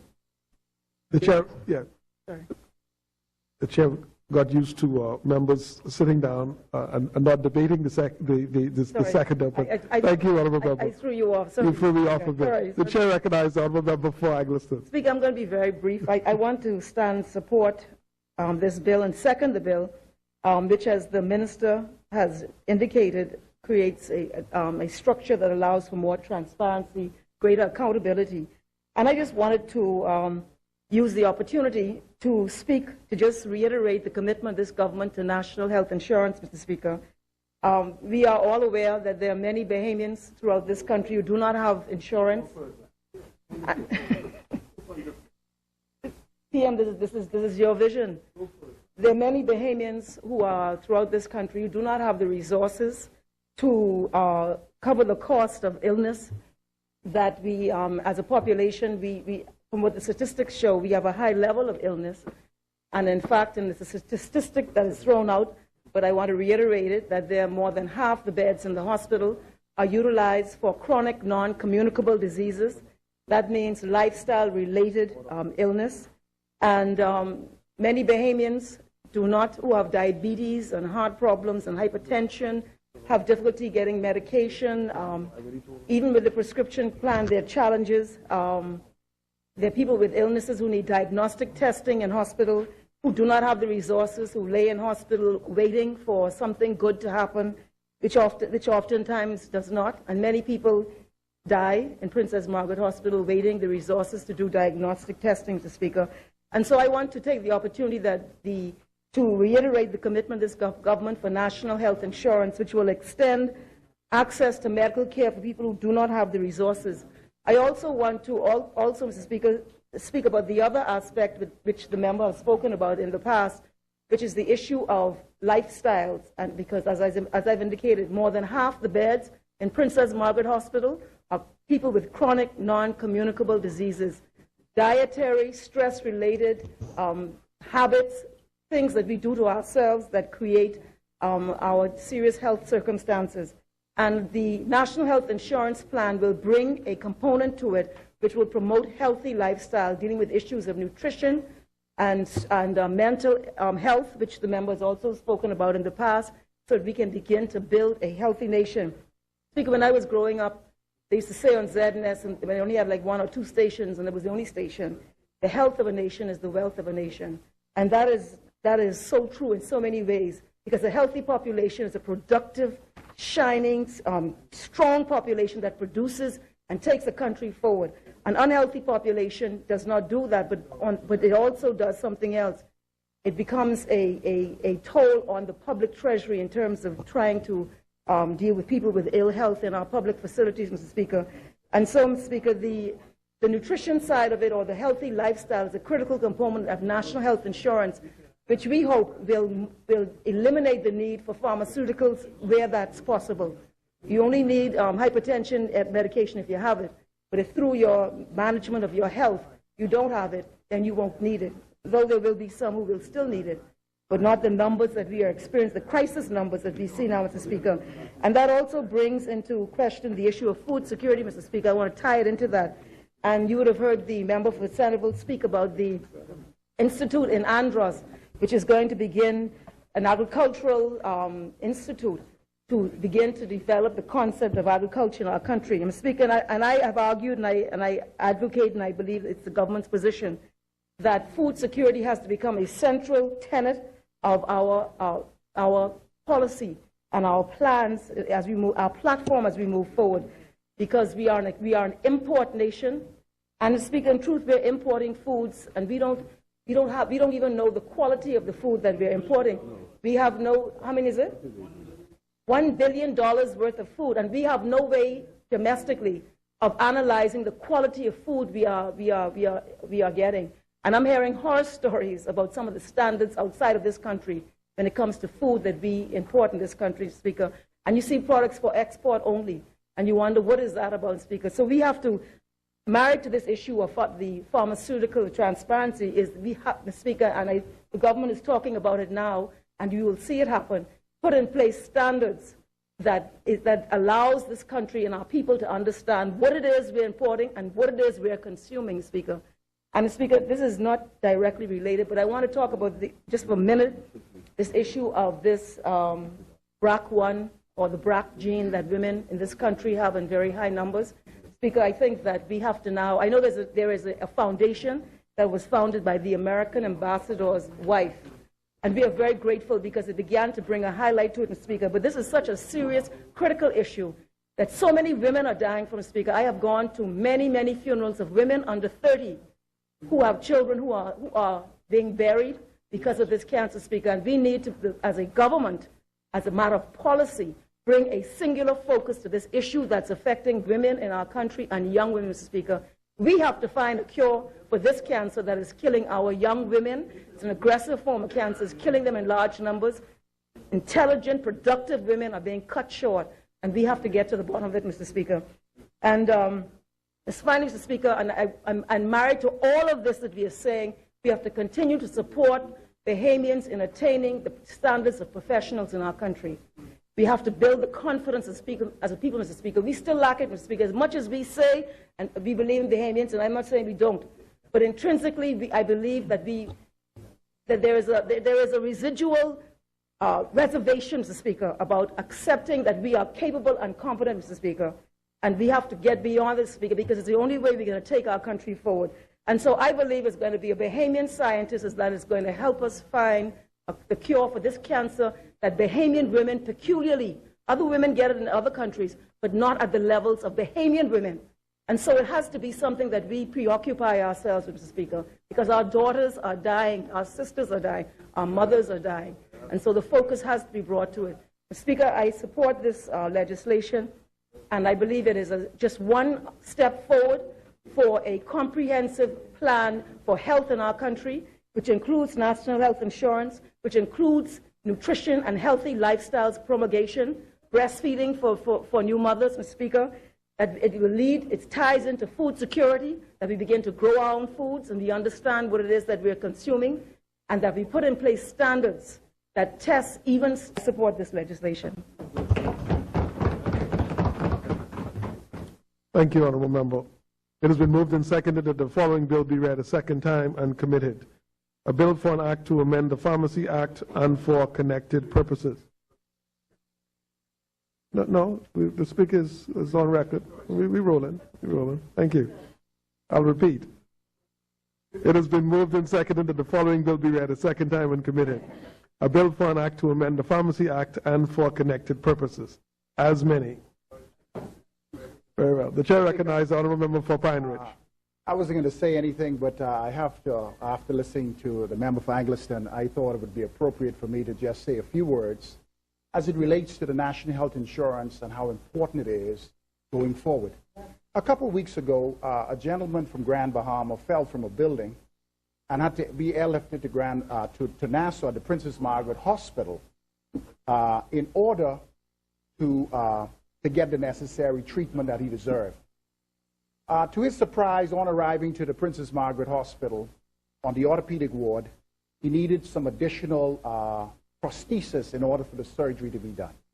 This is one of the acts that clearly demonstrate to us the great need for national health insurance, so that average people in this community and in the country could have access to complete medical care and the prosthesis necessary in order for the surgery to be done. I see this a lot in orthopedics from individuals coming from Grand Bahama to Nassau, and we also see it with cardiovascular procedures as well. Some of these life-changing surgeries are not available to the common man, and with national health insurance, we would bring this particular service to the average individual so that they can have access to proper health care in the public health care system. What the Pharmacy Act and what this bill seeks to accomplish is to give the pharmacy body the necessary power in order for it to carry out its necessary mandate. One of the things that we're concerned about in the country is the constant threat of counterfeit drugs. And how does our Pharmacy Association move throughout the country and get the financial backing it needs to rid this country of drugs that are counterfeit and are not carrying out the job they're supposed to do?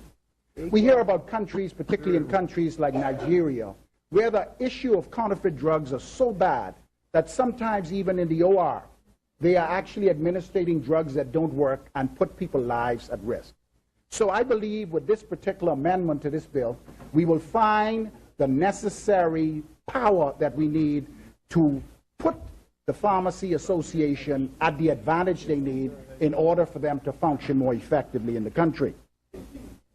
Mr. Speaker, in Grand Bahama, despite the changes that we have made with the implementation of new pharmaceuticals through the National Insurance Board, we're realizing that even today there is duplication and there are individuals in Grand Bahama and at the Rand Memorial Hospital who have access to drugs, but at the same time they are not in a position to get the same quality of drugs that they need. I think with the Pharmacy Association extending its wings, we will find that they would do a better job and they would have more power in order to accomplish their mandates at the association. The other issue is Bahamian pharmacists. We've talked about it before, but I believe that this administration is working diligently to assess our inventory so that we can now direct young Bahamians in the field of pharmacy so that we can prevent the constant influx of expat pharmacists into the island. We have to really, really begin to establish. Yeah. Absolutely. I mean, in the whole health, the whole cross sector of health, we need to, even nurses. And what it is we are now working very closely with the members of the Rand Memorial Hospital to get a feel of the amount of expat pharmacists as well as other medical healthcare professionals to know exactly what our plans should be in the future for training of young Bahamians and giving them the opportunity to take charge of our healthcare services. The demand is certainly there, and we must continue to develop the will and the drive as this government to ensure that we put resources in these particular areas to give Bahamians the opportunity to excel in healthcare. Pharmacy is so important to our country, and I must take my hat off to a company in Grand Bahama, Pharmachem, which is leading the way in the Caribbean as a major drug producer. And we have to begin now to look at how the Bahamas can not only be a consumer of drugs, but eventually become a supplier in certain aspects of pharmaceuticals, not only in the Bahamas, but for export throughout the Caribbean. I believe this bill is laying down the right foundation for us in order for us now to piggyback and to allow our professionals that are in the country to go out there and do a better job in policing what is happening in our pharmacies, policing what is happening with the use of drugs and the compliance as it relates to drug compliance for our patients, particularly those who suffer from non-chronic communicable diseases, and to ensure that the efficacy of the drugs are to the standard necessary in order for us to treat the diseases that are present in our country. So I just stand in support of the Minister of Health and to say that this is very timely. It is an essential piece of legislation so that our pharmacists and our association can go there and be more effective. I just support the bill, and I think it's time for us to really become more prudent and more aggressive in policing the drugs that are available in the country, and to shut out those bogus suppliers who are trying to export drugs that do not work into this region. Thank you. Thank you, Honourable Member. As many? The question is that the following bill be read a second time when committed. A bill for an act to amend the Pharmacy Act and for connected purposes. As many as are in favor will remain seated. Those opposed will stand. Ordered that the bill be read a second time when committed. A bill for an act to amend the Pharmacy Act and for connected purposes. For the second reading of bills. The chair recognizes Honourable Member for Baines and Grandtown. There are no further second reading of bills, Mr. Speaker. So I'd like now to move that the House resolves itself in a committee of the whole with the Deputy Speaker and the Chair. Do we have a second? It's been moved and seconded that the business of this House resolves itself into committee with the Deputy Speaker taking the chair. As many as are in favor will remain seated. Those opposed will stand. The Deputy Speaker will take the chair. I know.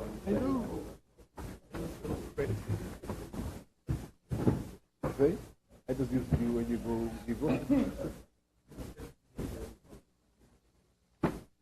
They get a good job. Committee of the Whole. Chair recognizes the Honourable Member for Bain and Grandstown. Mr. Speaker, I'd like to move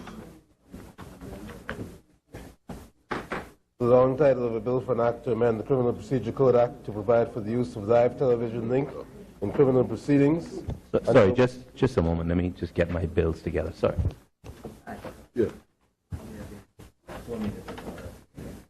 No,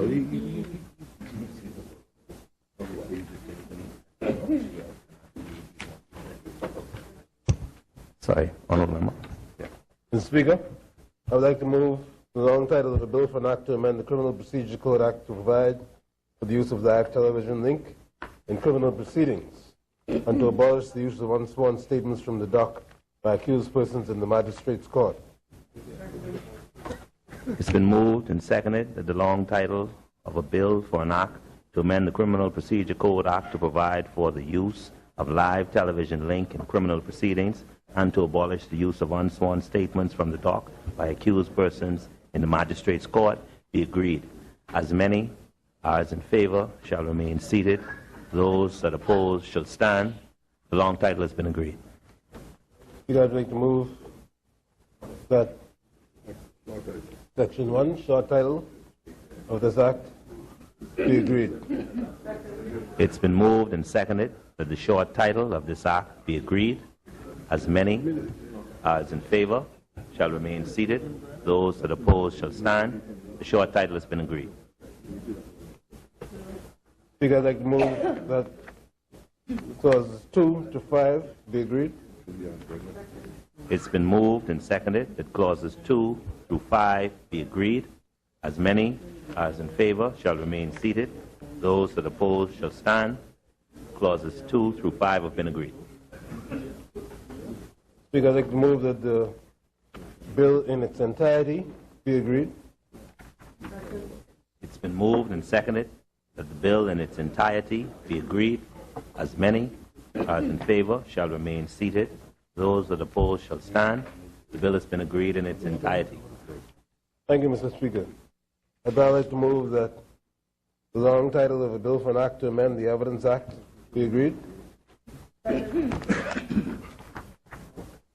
It's been moved and seconded that a bill for an act to it's been moved and seconded that the long title for a bill for an act to amend the Evidence Act be agreed.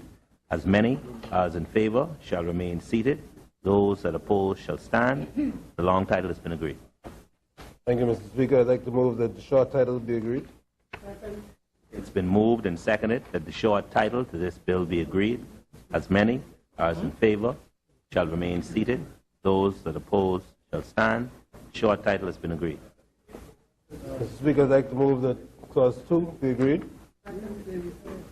It's been moved and seconded that clause 2 to this act be agreed.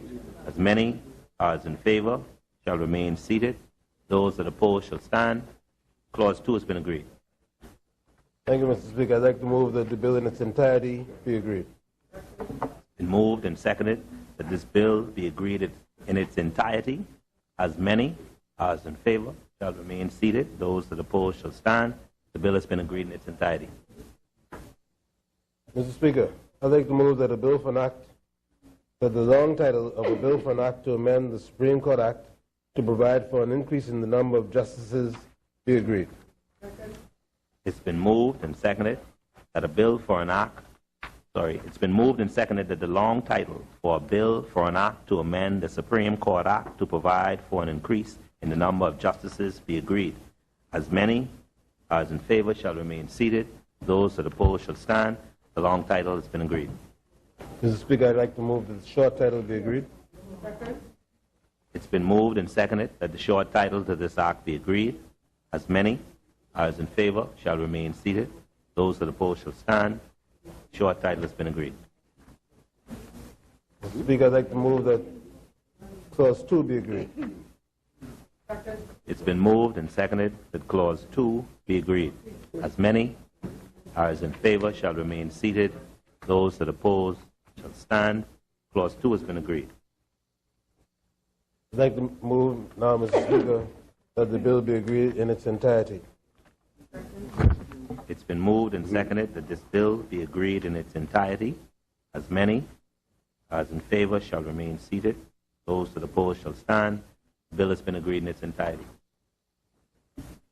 Mr. Speaker, I'd like to move that the long title of a bill for an act to amend the Segregated Accounts Companies Act be agreed.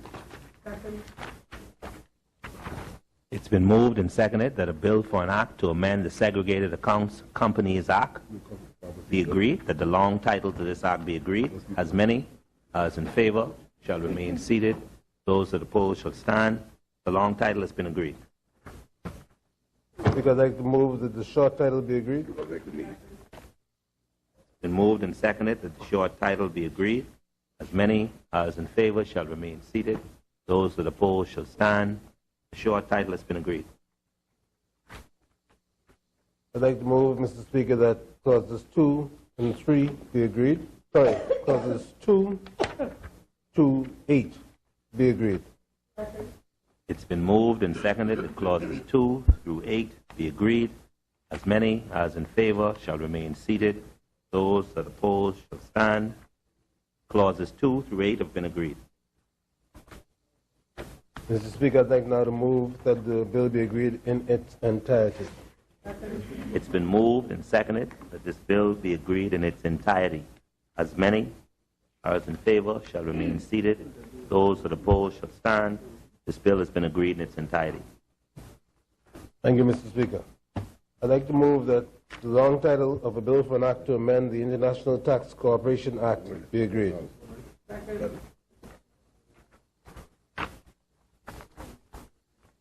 It's been moved and seconded that the long title for a bill for an act to amend the International Tax Cooperation Act be agreed. As many as in favor shall remain seated. Those that oppose shall stand. The long title has been agreed, sir. Speaker, I'd like to move that the short title be agreed. It's been moved and seconded that the short title be agreed. As many as in favor shall remain seated. Those that oppose shall stand. The short title has been agreed. Speaker, I'd like to move that clause 2 be agreed. It's been moved and seconded that clause 2 be agreed. As many as in favor shall remain seated. Those that oppose shall stand. Clause 2 has been agreed. Speaker, I'd like to move that the bill in its entirety be agreed. It's been moved and seconded that the bill be agreed in its entirety. As many as in favor shall remain seated. Those that oppose shall stand. The bill has been agreed in its entirety, sir.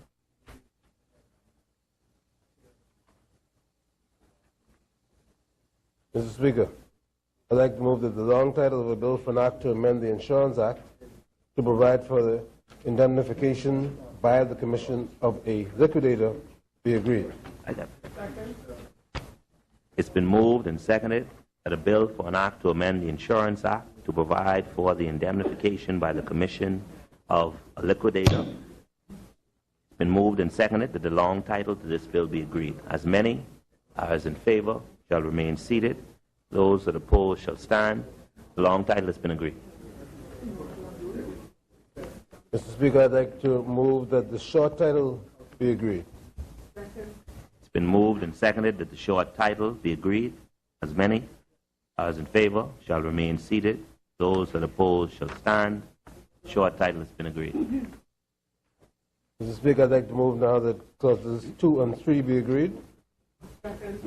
It's been moved and seconded that clauses 2 and 3 be agreed. As many as in favor shall remain seated. Those that oppose shall stand. Clauses 2 and 3 have been agreed. Mr. Speaker, I'd now like to move that the bill in its entirety be agreed. It's been moved and seconded that this bill be agreed in its entirety. As many as in favor shall remain seated. Those that oppose shall stand. This bill has been agreed in its entirety.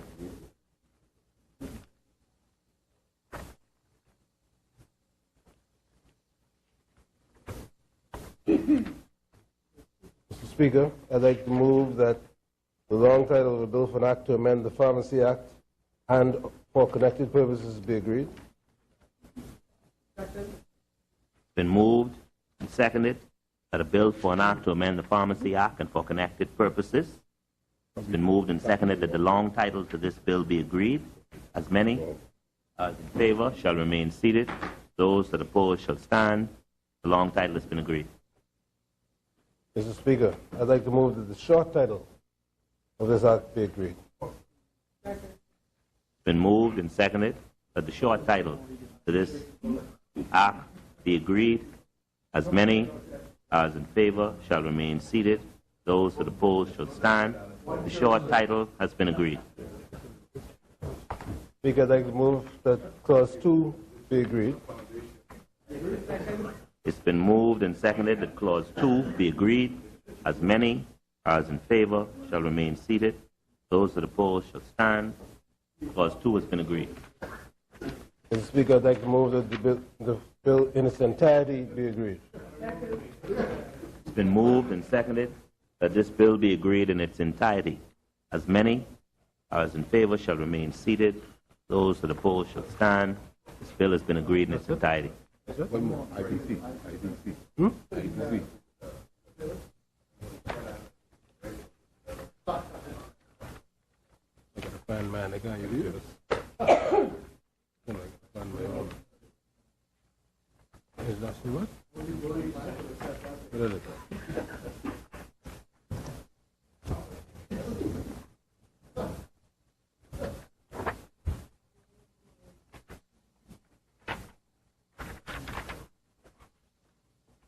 Mr. Speaker, I'd like to move that the long title of a bill for an act to amend the International Business Companies Act be agreed. It's been moved and seconded that the long title of a bill for an act to amend the International Business Companies Act be agreed. As many as in favor shall remain seated. Those that oppose shall stand. The long title has been agreed. Mr. Speaker, I'd like to move that the short title be agreed. Been moved and seconded that the short title to this bill be agreed. As many as in favor shall remain seated. Those that oppose shall stand. The short title has been agreed.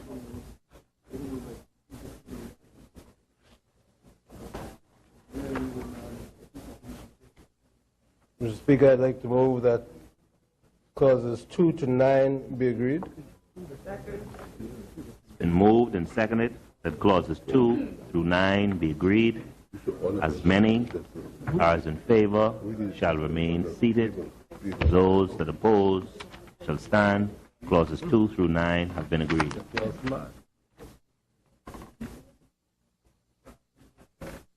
Clauses 2 through 9 have been agreed. Mr. Speaker, I'd like to move that the bill in its entirety be agreed. There a seconder? Second. Been moved and seconded that the bill in its entirety be agreed. As many as in favor shall remain seated. Those that oppose shall stand. The bill has been agreed in its entirety, sir. Thank you, Mr. Speaker. That is the completion of the bills with which we intend to deal today. I'd like to move that the Speaker now takes the chair. There a seconder? It's been moved and seconded that the Committee of the Whole now is completed, and the Speaker now takes the chair.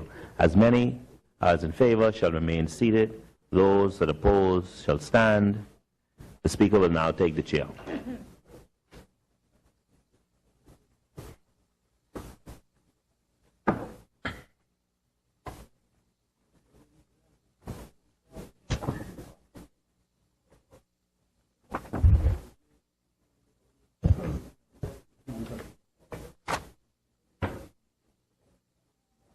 Mr. Speaker, the Committee of the Whole has gone through 8 bills, having made no amendments thereto. Thank you, sir.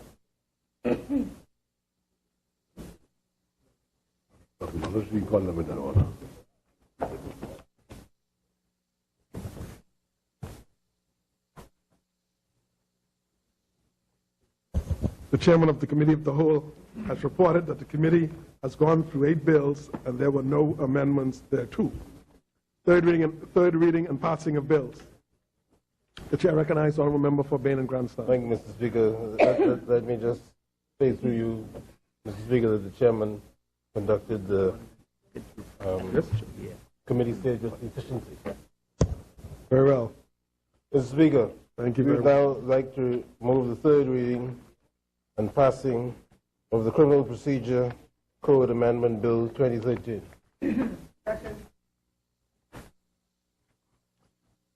It has been moved and seconded that the following bill be read a third time and passed. A bill for an act to amend the Criminal Procedure Code Act to provide for the use of live television link in criminal proceedings and to abolish the use of unsworn statements from the dock by accused persons in the magistrate's court. As many as are in favor will remain seated. Those opposed will stand. The bill will be read a third time and passed. A bill for an act to amend the Criminal Procedure Code Act to provide for the use of live television link in criminal proceedings and to abolish the use of unsworn statements from the dock by accused persons in the magistrate's court. Order that the bill do now pass and the title declared to be the Criminal Procedure Code Amendment Act 2013. For the third reading and passing of bills. Mr. Speaker, I'd like to move the third reading and passing of a bill for an act to amend the Evidence Act. It has been moved and seconded that the following bill be read a third time and passed. A bill for an act to amend the Evidence Act. As many as are in favor will remain seated and those opposed will stand. The bill will be read a third time and passed. A bill for an act to amend the Evidence Act. Order that the bill do now pass and the title declared to be the Evidence Amendment Act 2013. For the third reading and passing of bills. Speaker, I'd like to move the third reading and passing of a bill for an act to amend the Supreme Court Act to provide for an increase in the number of justices. It has been moved and seconded that the following bill be read a third time and passed. A bill for an act to amend the Supreme Court Act to provide for an increase in the number of justices. As many as are in favor will remain seated and those opposed will stand. The bill will be read a third time and passed. A bill for an act to amend the Supreme Court Act to provide for an increase in the number of justices. The bill do now pass and declared to be Supreme Court Amendment Act 2013. Further third reading and passing of bills. The chair recognizes honourable member for Bain and Grandstand. Mr. Speaker, I'd like to move the third reading and passing of a bill for an act to amend the Segregated Accounts Companies Act. It has been moved and seconded that the following bill be read a third time and passed. A bill for an act to amend the Segregated Accounts Companies Act. As many as are in favor will remain seated. Those opposed will stand. Order that the bill be read a third time and passed. A bill for an act to amend the Segregated Accounts Companies Act. Order that the bill do now pass and the title declared to be the Segregated Accounts Companies Amendment Act 2013. For the third reading and passing of bills. Speaker, I move for the third reading and passing of the bill for an act to amend the International Tax Cooperation Act.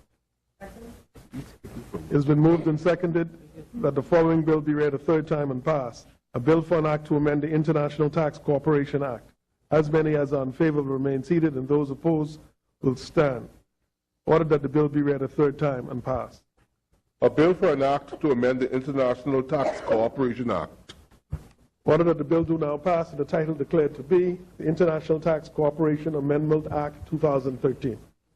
For the third reading and passing bills, I recognize the honourable member for Bain and Grandstown. I'd like to move for the third reading and passing of a bill for an act to amend the Insurance Act to provide for the indemnification by the Commission of a liquidator.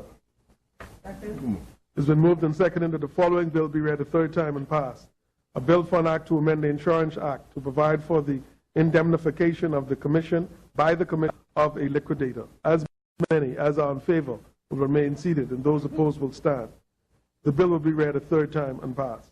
A bill for an act to amend the Insurance Act to provide for the indemnification by the Commission of a liquidator. Order that the bill do now pass and the title declared to be Insurance Amendment Act 2013. For the third reading and passing of bills. For the third reading and passing, the chair recognizes the honourable member for Bain and Grandstown. Mr. Speaker, I'd like to move the third reading and passing of a bill for an act to amend the International Business Companies Act. I can do it. It has been moved and seconded that the following bill be read a third time and pass. A bill to amend the International Business Companies Act. As many as are in favor will remain seated, and those opposed will stand. Order that the bill be read a third time and pass. A bill for an act to amend the International Business Companies Act. Order that the bill do now pass and the title declared to be the International Business Companies Amendment Act 2013. For the third reading and passing of bills. The chair recognizes the honourable member for Bain and Grandstown. Mr. Speaker, I'd like to move the third reading and passing of a bill for an act to amend the Pharmacy Act and for connected purposes. It has been moved and seconded that the following bill be read a third time and passed. A bill for an act to amend the Pharmacy Act and for connected purposes. As many as are in favor will remain seated, and those opposed will stand. Ordered that the bill be read a third time and passed. A bill for an act to amend the Pharmacy Act and for connected purposes. Ordered that the bill do now pass and the title declared to be Pharmacy Amendment Act 2013. For the third reading and passing of bills. The chair recognizes the honourable member for Bain and Grandstown. Mr. Speaker, I thank you. There are no further third reading. Thank you, honourable member. Consideration of Senate amendments. There are none. Resolutions.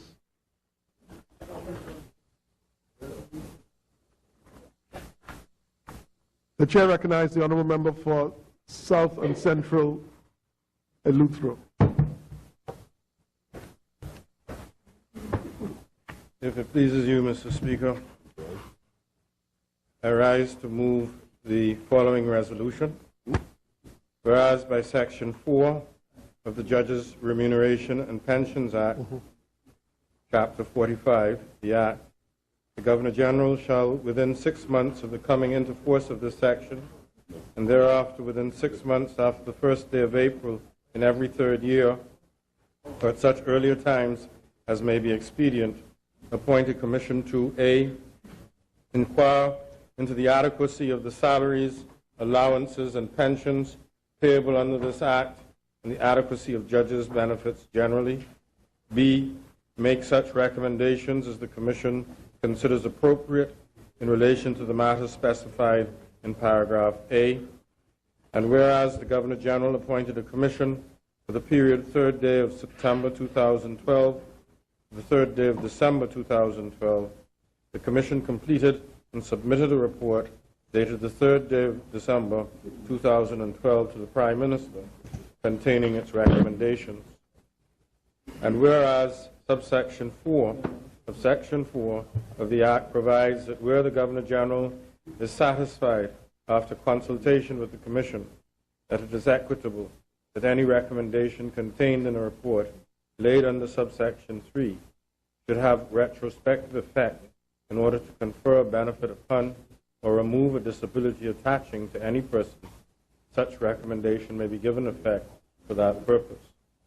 And whereas subsection 5 of subsection 4 of the Act provides that no recommendations under subsection 4 shall have retrospective effect unless it has received the prior approval of the House of Assembly, signified by resolution. And whereas the Governor General proposes to make the orders in the form attached to increase the benefits of all judges, such orders to to have effect from the first day of July 2013, be it therefore resolved that this House approves the Governor General making the orders in the form attached. And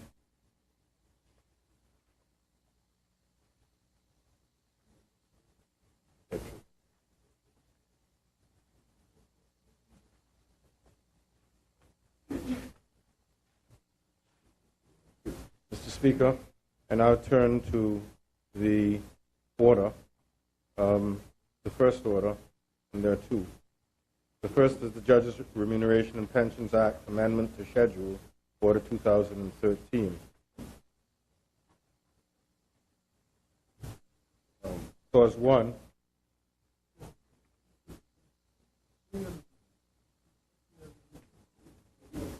I'm going to the substance of what the order provides.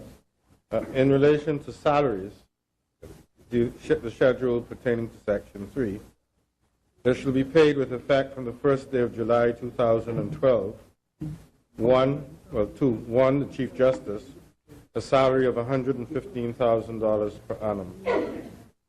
2, any senior justice, a salary of $107,682 per annum. And 3, every other judge, a salary of $101,409 per annum. B, there shall be paid with effect from the first day of July 2014 to 1, the Chief Justice, a salary of $116,725 per annum. 2, any senior justice, a salary of $109,897 per annum. And 3, every other judge, a salary of $102,930 per annum. With respect to the second order, in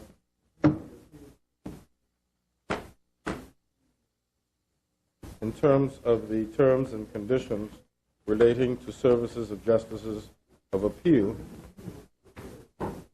there shall be paid, A, with effect from the 1st of July 2012, to 1, the President, a salary of $110,838 per annum, and 2, a resident justice, a salary of $108,808 per annum. B, with effect from the 1st July 2014, to 1, the President, a salary of $112,501 per annum, and 2, a resident justice, a salary of $110,440 per annum. Mr. Speaker, this resolution and the Judges Remuneration and Pensions Act, Chapter 45, are very important aspects of the separation of powers. As the public would know, the judges of the Supreme Court and the Court of Appeal are not enabled to make public comment about political matters, and it is frowned upon when they do so. They are unable to pass money bills to pay their salaries, or indeed to pay for the benefits which they earn by virtue of the performance of their duties as judges of the High Court and Court of Appeal. To this end, the Act itself provides a framework by which the judges of the High Court are enabled to be paid without the unseemly appearance of coming cap in hand to this chamber for their salaries and for their remuneration. The political venom is taken out of discussions with respect to their salaries and terms and conditions of service by virtue of the appointment of the Statutory Commission to sit and determine what is fair in the circumstances at the end of a particular period, with a view to making proper provision for a further period, at the end of which another commission would sit and determine the increases, if any, judges are to receive in their salaries. Some anomalies have occurred in the past. Foreign judges, for instance, were afforded accommodation which was different to that which was afforded Bahamians. And in keeping with a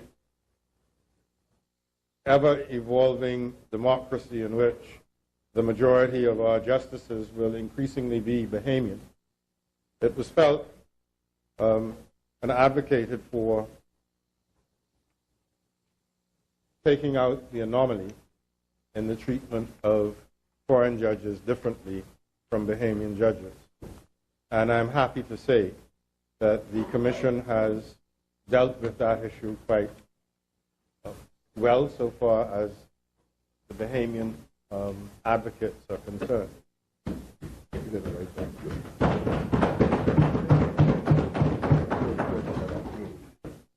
And I say that not in the context of Bahamian patriotism, and I am an ardent supporter of patriotism, but I say it also as an advocate for fairness in the administration of justice and the appearance of fairness.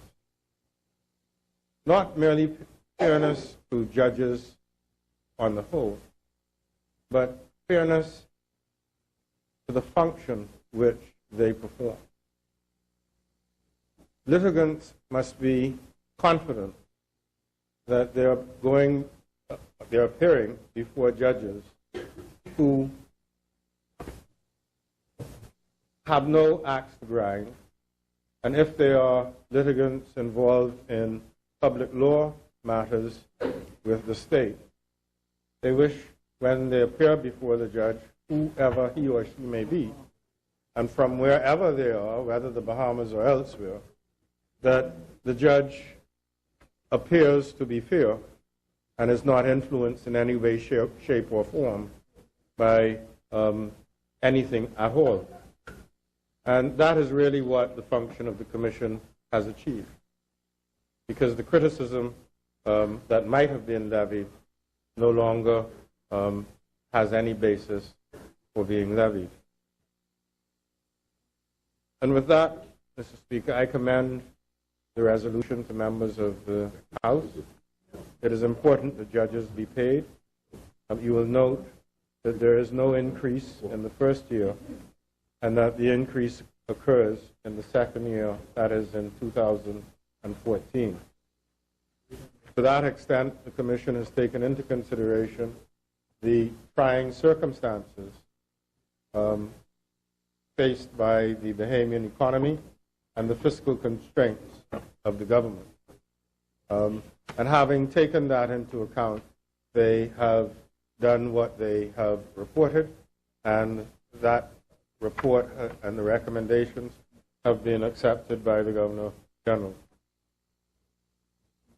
It would be remiss of me, Mr. Speaker, not to comment on the absence of legislation with respect to how we deal with the salaries of other judicial officers and lawyers in the Office of the Attorney General.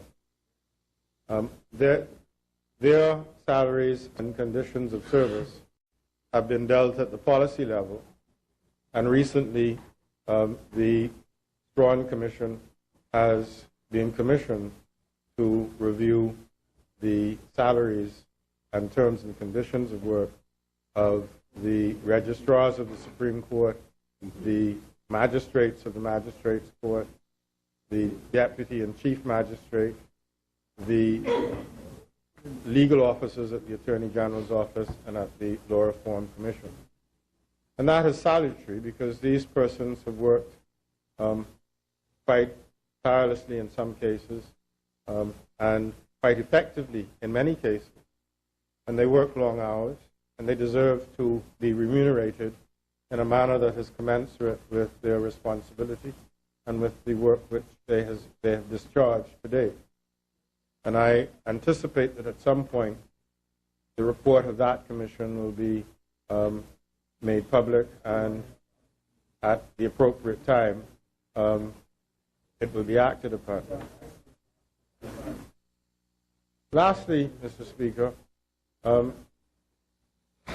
the framework for commissions of this type is used in places like New Zealand and Australia to determine what salaries and salary increases, what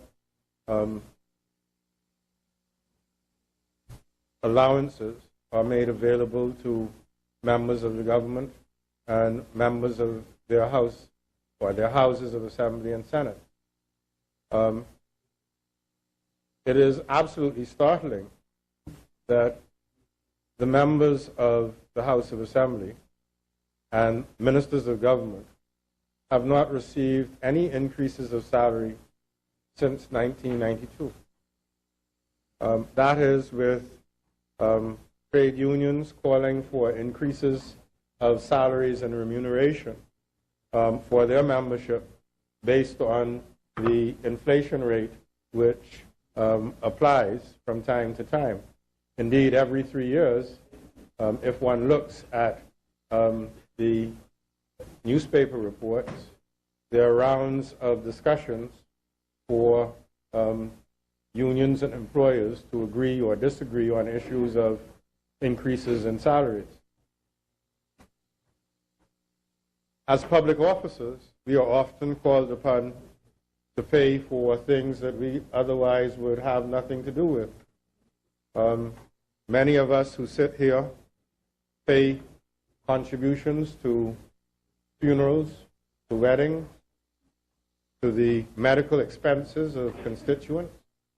And these are things which ordinarily in other societies, members of parliament and certainly ministers of government would be loath to do, particularly during periods approaching election times when the issue of treating, that is buying votes, becomes a live issue.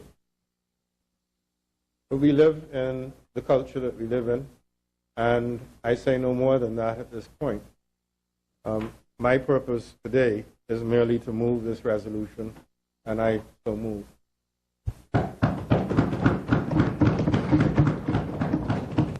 Thank you, Honourable Member. Do we have a second? The Chair recognizes the Honourable Member for Seabreeze. Thank you, Mr. Speaker.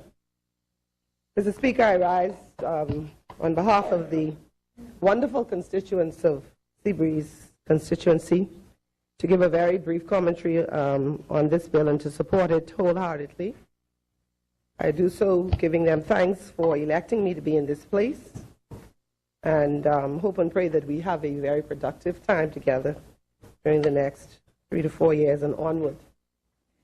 Mr. Speaker, I believe that this bill, and in fact, indeed, the compendium of bills which we passed today, all of which relate to the criminal justice system, are very, very important bills because it shows not only our commitment as a government to resolving the crime matters in our country, but it also shows our commitment in terms of keeping our promises to the people of the Bahamas. Mr. Speaker, the judges in our country work extremely hard. And while we know that based on the criminal justice system and what is happening, and we hear all about the backlogs and all of the delays in sometimes obtaining trial dates, the fact of the matter is that there are some of them who work extremely hard and they go above and beyond the call of duty in order to get their job done.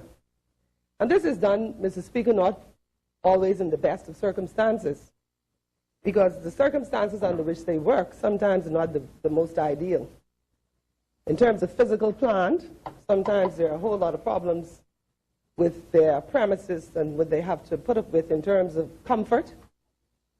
Sometimes we have to look at the salaries and what they were making in terms of them being having tenure and having to be satisfied with what they make in the system. And that has always been a bone of contention for many of them. And as my learned friend, the member for Eleuthera, the South Eleuthera, said just now, they really didn't have a voice, much of a voice, in terms of speaking their minds as it related to those salary issues. And so the convening of that committee and the reporting of the committee, I believe, was a very, very valuable thing for us, because we were able to see where the problems lie with what the judges were making. And it's important, Mr. Speaker, for them to have a sense of comfort, because, Mr. Speaker, they're being asked to be the arbiters between us as the government, us as the state, and the ordinary citizens who have to come before them to seek justice. And they seek justice not only in criminal matters, but they seek it in civil matters. And, Mr. Speaker, everybody wants a fair shake, and everybody wants to believe that they're getting a fair trial. So it is important when judges sit that their minds are clear, that they are not consumed with mundane things or the things that we consider to be mundane, but which are amplified for them if it is that they're discomforted in any way. And so I believe that this is a wonderful piece of legislation, that it is overdue, but nevertheless timely. It is wonderful, Mr. Speaker, that it's a retrospective bill in terms of the fact that it goes back to 2012, and so they will recover sums of monies that they would not have been paid for the period in 2012. And then it makes provision for them to have increases up to 2014. And so, Mr. Speaker, I believe that it is fair to say that this is a day for them. I think that they would be happy, and they would see that we do have a commitment to ensure that they are able to perform their jobs in a very timely way. One of the things, Mr. Speaker, that I believe that is very important for our judges, and I believe in the future moving forward, is that they would have available to them clerks who are qualified attorneys. Mr. Speaker, I marvel at the fact that our judges are able to carry out the work that they do in the circumstances that they do, because not only do they have to actually sit and hear these cases, and some cases take months, if not years. If you're dealing with maybe a quieting matter, Mr. Speaker, a quieting matter can actually take a judge years to complete, depending on the amount of witnesses involved, the volume and the amount of the property that's involved, the location of it. It can actually take years to complete. And, you know, to not have a clerk to assist you with garnering the law, with ensuring that the case is properly organized, someone who knows their way around the law, I believe that that presents a huge challenge, and may have really contributed to this problem that we have of backlog, and the fact that they're not able to get their judgments out in a timely manner. I recall the former Chief Justice, Sir Burton Hall, and I always marveled at what he did, because Sir Burton, even though he was the Chief Justice, he would hear matters that were not really hugely significant in order to just keep the system going. And I believe the same for this particular Chief Justice. And they would hear things like divorces. They would hear matters concerning ancillary matters in divorces. They would hear, estate matters that were not really, matters that are just matter of form and not really substantive matters, just to keep the system going. And right before Sir Burton had to leave to go on his appointment internationally, he had a large volume of cases that he had heard, but did not have the time to sit down and write those judgments because of the volume of work that he was involved in. And so leading up to his time of going to The Hague, I think the last several months was spent just writing judgments. You couldn't get in to see him. You couldn't get an appointment. If you had a matter that was half completed, Many of them you had to start again, which creates a problem because now you have to recall your witnesses and all those kinds of things. And that created a real dilemma for the courts.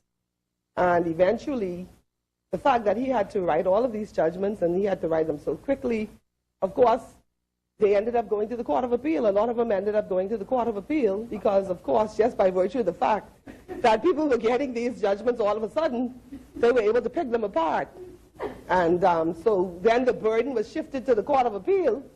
And so you have this catch-22 situation where one problem creates another problem. And so it's important for us, Mr. Speaker, if we are very, very serious about developing our country, about having a jurisdiction that the international community can feel comfortable about. And we do have a financial services industry that is very important to us. It's our second industry. It is important that our courts are viewed with confidence by the international community. And I believe, Mr. Speaker, that having judges that are comfortable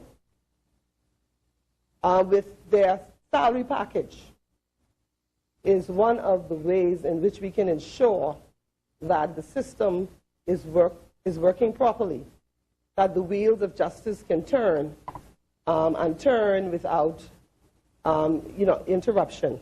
And so, Mr. Speaker, I believe that it is a very good day for us. I believe it's long overdue. And as an attorney who has sat on the magistrate's court for years, I commend this. And Mr. Speaker, when I look at the salary, I'm thinking, maybe I chose the wrong I've taken the wrong path. But no, Mr. Speaker, I'm enjoying my time as a member of Parliament for the Seabreeze constituency. I'm happy to serve. I believe that I can contribute to the development of my country. I love the people of Seabreeze, and I will help them as much as I can in the circumstances that we are presently operating under. And Mr. Speaker, I do believe that things in this country are going to turn around, and very, very soon. And I believe with God's help and with wisdom, knowledge, and understanding that we seek every day with God's help, that it will turn around and we will see our country back on its feet. Thank you, Mr. Speaker. Thank you, Honourable Member. It has been moved and seconded that the following resolution be agreed.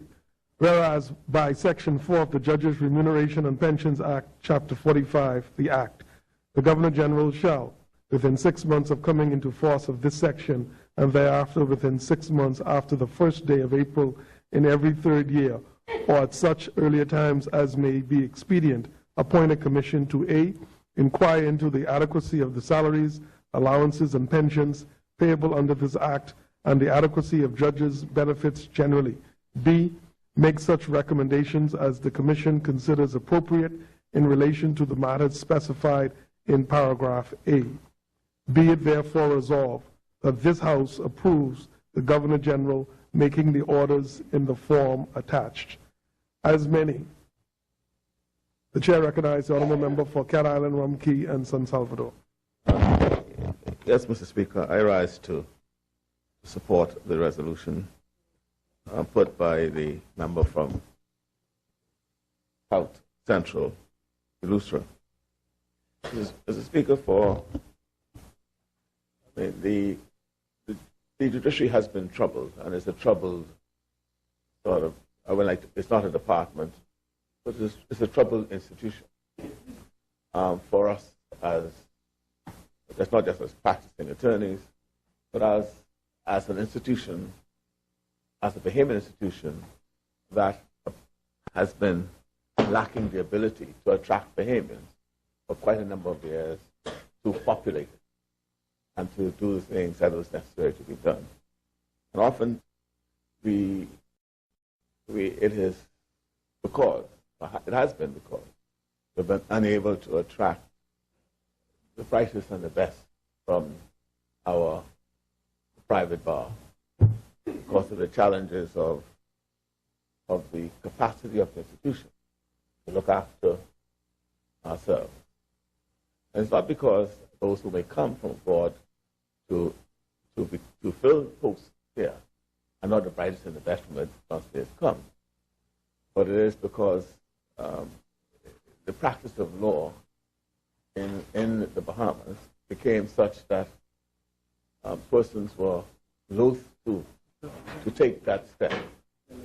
I think the adoption of this resolution helps to move us nearer to attracting more persons from the private bar. I think as an institution, the judiciary ought not just to be continually populated by a sect of lawyers that comes from one segment of the practice. For example, where it becomes it becomes a promotion from inside a civil servant being promoted to become a judge. Because then they carry with them certain idiosyncrasies that may not all go well for the judiciary as a whole. I'm not advocating excluding such persons. My advocacy is that there should be a broad base of judges coming from all sectors of the practice. And we also, as I said, have to recognize when we choose our judges that the best lawyers do not necessarily make the best judges. I recall many years ago, I was appearing before a court, and the lawyer who opposed me at the time was a lawyer of ancient vintage. His name was Sir Godfrey McCain. And when I first met him, I thought, well, this is the same Godfrey McCain whose name was appearing in law reports dating back to the early 50s and early 60s and late 50s. And he was still at that time, I think this was in about 97, 98, and he was still practicing in that job. And while having a conversation in the robing room over the 2 weeks we were involved in this case, you're talking about judging. And so happened that at least 3 of the judges that were sitting on the matter happened to have been his junior over the years. And the question was, well, how come you never ascended? Why did you not become a judge? Because the talk was that they all continually tried to get him to become a judge, and he obviously, if he had become a judge, he would have been in the House of Lords or the Privy Council, and he said he resisted it all these years. And I said, well, why did you?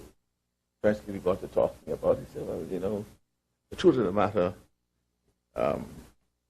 matter, Brave, that I could talk a lot of stuff, but I have a hell of a time listening to it.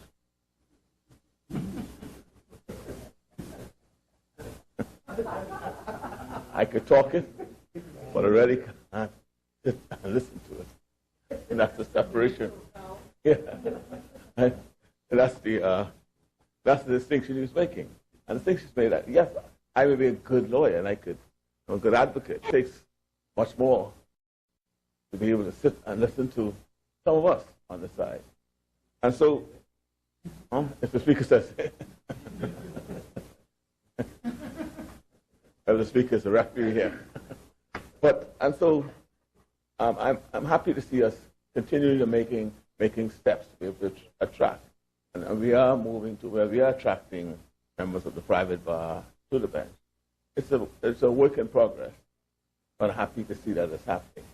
And for that reason, I stand to support. And I do take my hat off to those who would have left their private practice, many of whom did not have to, and accepted the challenge of the vocation for which that public service is called them to do. I take my hat off to them as well.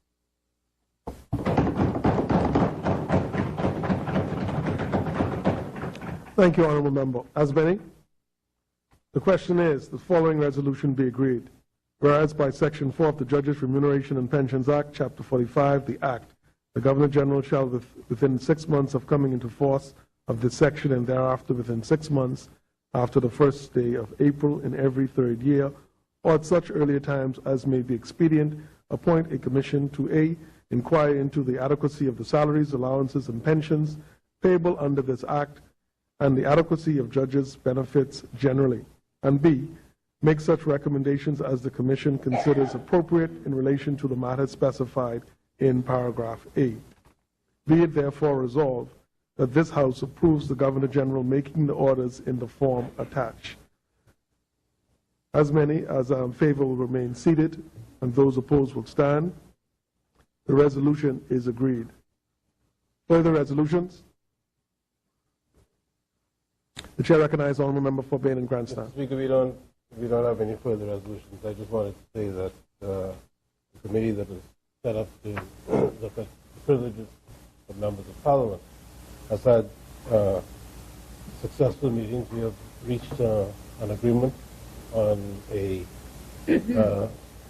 report which we would like to make to the Parliament, but for purposes, I want to bring a report here that has the signature of everyone, and I was unable to do that before today's date. But I can report that we do have a unanimous report, and I intend to bring it to Parliament at the earliest opportunity. Very well. There are no other resolutions today. Thank you very much. Thank you, Honourable Member. Member statements. Mr. Speaker. The Chair recognizes Honourable Member for Bain and Grandstand. Some weeks ago, I was summoned to a meeting of residents of the Big Pond community, who were very, very seriously aggrieved by a decision that had been made by the Ministry of Education to close the Naval Walker Primary School. It was not a decision that was made recently. It was a decision that was made some years ago. However, the residents of the constituency were not in agreement with the decision. Mr. Speaker, that school is an institution in Big Pond and in that area of the town. And I don't know how many people know the Big Pond community, but they are a very active, close-knit community, particularly those who live on the south side of Tucker Road, between Tucker Road and the Big Pond. Indeed, you know, Mr. Speaker, if you read the history of the area, Cleveland Innes in his book about Baintown talks about Contabutta, C-O-N-T-A-B-U-T-T-A. And that's what the Big Pond and that village area was called when he was a boy. That's where they used to go from Baintown to swim in the pond. And twice in recent years, they have been aggrieved by decisions that have been made by successive governments. The first was to put that road through from Thompson Boulevard to Blue Hill Road over the pond itself. Because in those days, say 2 years ago, the area in the back there was an area that they decorated with pride, cleaned up with pride, and they used it as a community center for their relaxation. They used to go on the pond in their little they used to watch all of the nature. It was a true it was used by those who come and true refrigerators and their own dead animals out there. Nevertheless, people tolerated that and tried to clean it up and keep it. Then comes a big process. There's a highway process completely destroyed the ambiance that was there. And then there's schools. And recently, I'm the member for England, who now represented for that party for a meeting. She couldn't know time. I received at that time. I was been there since then. And Mrs. Presley took me to test that I governed. led by Honorable, not yet, Honorable Fitzgerald. So I had to mention that I have to come in here and present with, he knows, because how they felt about what had been history of education. Either they would make space for those children listen. Because they have generations of being who have been able to school. They've been there, their children, their grandchildren there. And even when they move, bring their children back to school now, we would say the school might be an extraordinary of those particular people. That's the depth of the love they have in the school. It's in a religious environment. The children warm. They don't have to be concerned about being molested and all those types of things. Their parents have to do the job early and pick them up to them because they're in the training. And the traditional way that they were considered, they were not informed, and we had all strata of the school division uniting you about school. Promise them, Speaker, at the risk of the wrath of my party, and I come here and express on behalf how I felt about it, and what still whether the decision could change. I didn't think so. I tried to explain to them, as I said, why it was necessary for it to be a change. When I talked about the thing used to train teachers, and I say, there you go again, look into the people you have after use of the air, etc. And so I'm sure that you made the Minister of Education here perhaps to indicate. I think he does good. I think he deserves to be heard. I want him to. That it's my, I love him very much, but I'm not No, I put on him. I want, so Mr. Speaker, and what I say, I mean, I don't want to do to Honorable Walker, but not only was it a primary school here, but it was school recognized the contribution of a woman who made an enormous contribution to, and she was Bahamian. She was an American man to Dr. Walker. As the Speaker, she was a powerful voice in the teaching profession, and teachers union. She was close with people like Carl Francis, one of my mentors. She was heavily involved in the social movement and she to achieve the movement. And so I don't know what we're going to do as a country to honor her. The name couldn't change. So we'll continue to honor her. But I just want the minister to know. And his education on his was there. Tried, Ms. Millie tried as much as it to explain them, but they are still very, very brief. And I promise I would record this place tonight, that they would now be satisfied, brought the matter to the public's attention, to the suspension. But I'd like to start to operate. But we told with the state school minister, and they're told they can go to these other schools. They're not received very positive by the other schools.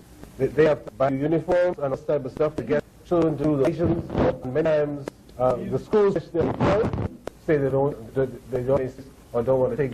I don't know who to deal with that now, but I hope that eventually the transition is a positive for young people. Very well, thank you, from the statement, recognized member for England. Thank you, Speaker. I just want the 4 short things. The first is that the Engliston will do it back school. It's the member of Common modest contribution to what I know a heavy task for parents at the time of year. We'll be doing it at the door. We're going to be in teams dispatched to households with children, and so hopefully this weekend ask those parents to look out. We'll be knocking on your door. And second, urban renewal, Mr. Speaker, I've just spoken about it before. I just say the thought to deal the involvement of urban renewal by engaging committee of the English Pastoral Association, the Excellent Renewal team, the government team, which is lease, social services, the Ministry of Environment, the business community, and we're trying to develop a prototype in English to these diverse communities that will allow for deeper penetration and impactful presence of urban renewal communities. I will reiterate there is resource in budget this year for repairs, and I very heartened to think they're going to be able to reach some of the difficult environmental issues that people face day to day, particularly when it rains. Third, Mr. School, we are building an after-school program. It was originally hosted by a member for St. Cynthia Mother, who now is one of the co-commissioner of the Renewal Program. But gentleman, Mr. Chair, is going to initiate an Eastern school program.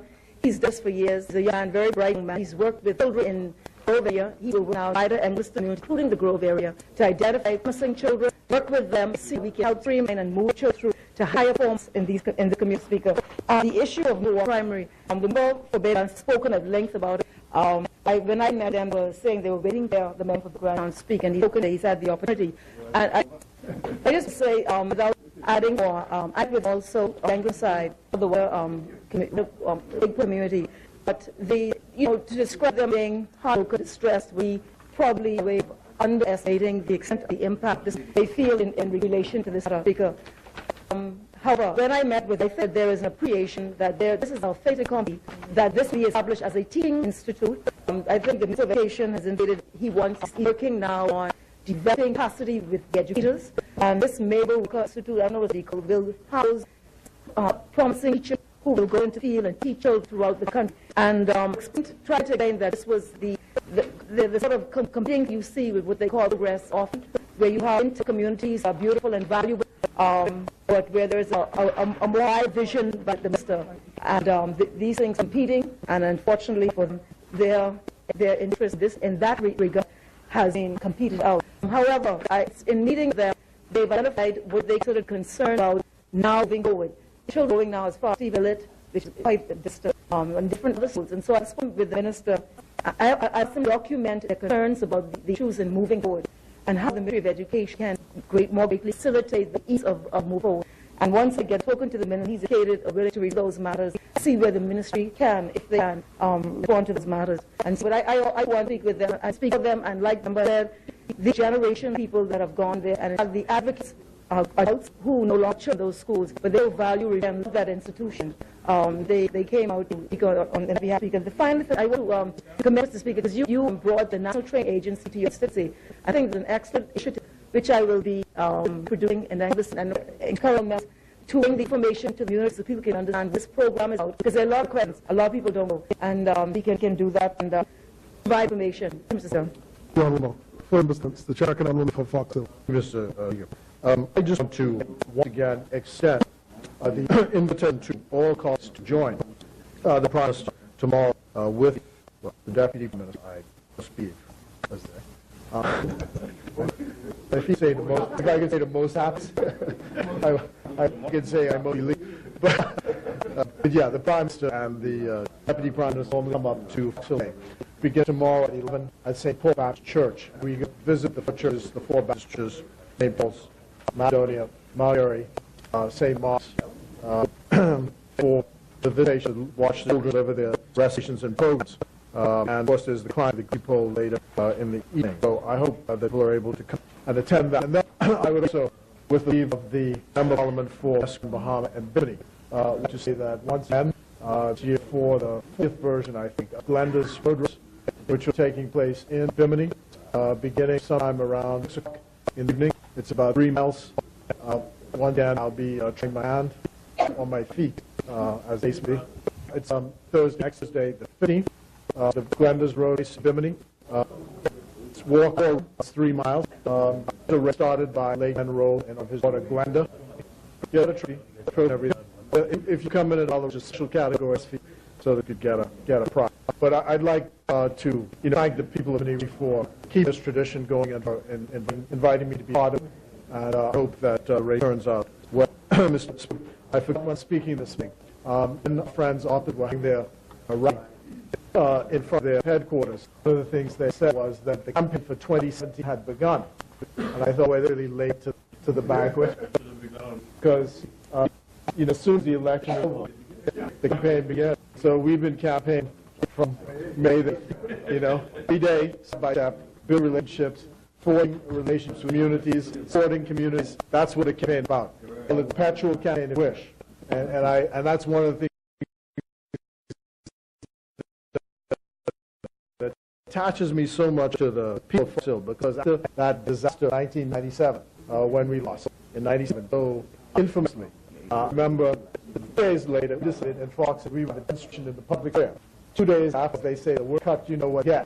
And we came 12 one man from Fox Hill, plus myself, from out of Fox, but a candidate, got on a bus, came to the public square, got permission to demonstrate. And the policeman looked at us, yeah, you're lost, and so on. The peace slogan that you still stand. And I remember walking across the Eastwood Park and trying to drop the path after this beat. One of the young fellows says, yeah, the PA is still stand because the wind no seat. So we had to take on a list. but as it is, look, we are now. and thus have abdicated the responsibility to be this place that they did so hard for. So thank you. I hope this is followed tomorrow and in next week roads. Thank you. Thank you, Honorable. Further mistake. The chair is member from our. Thank you, Mr. Speaker. Mr. Speaker, I wish to make two announcements. The first, I want to, I wish to announce and certain members of the Marathon constituency who are now graduating from our first computer classes program. We have a big graduation schedule for security. I should be there, but I'm sure they're watching on TV and headers now, so they know I'm still in the house.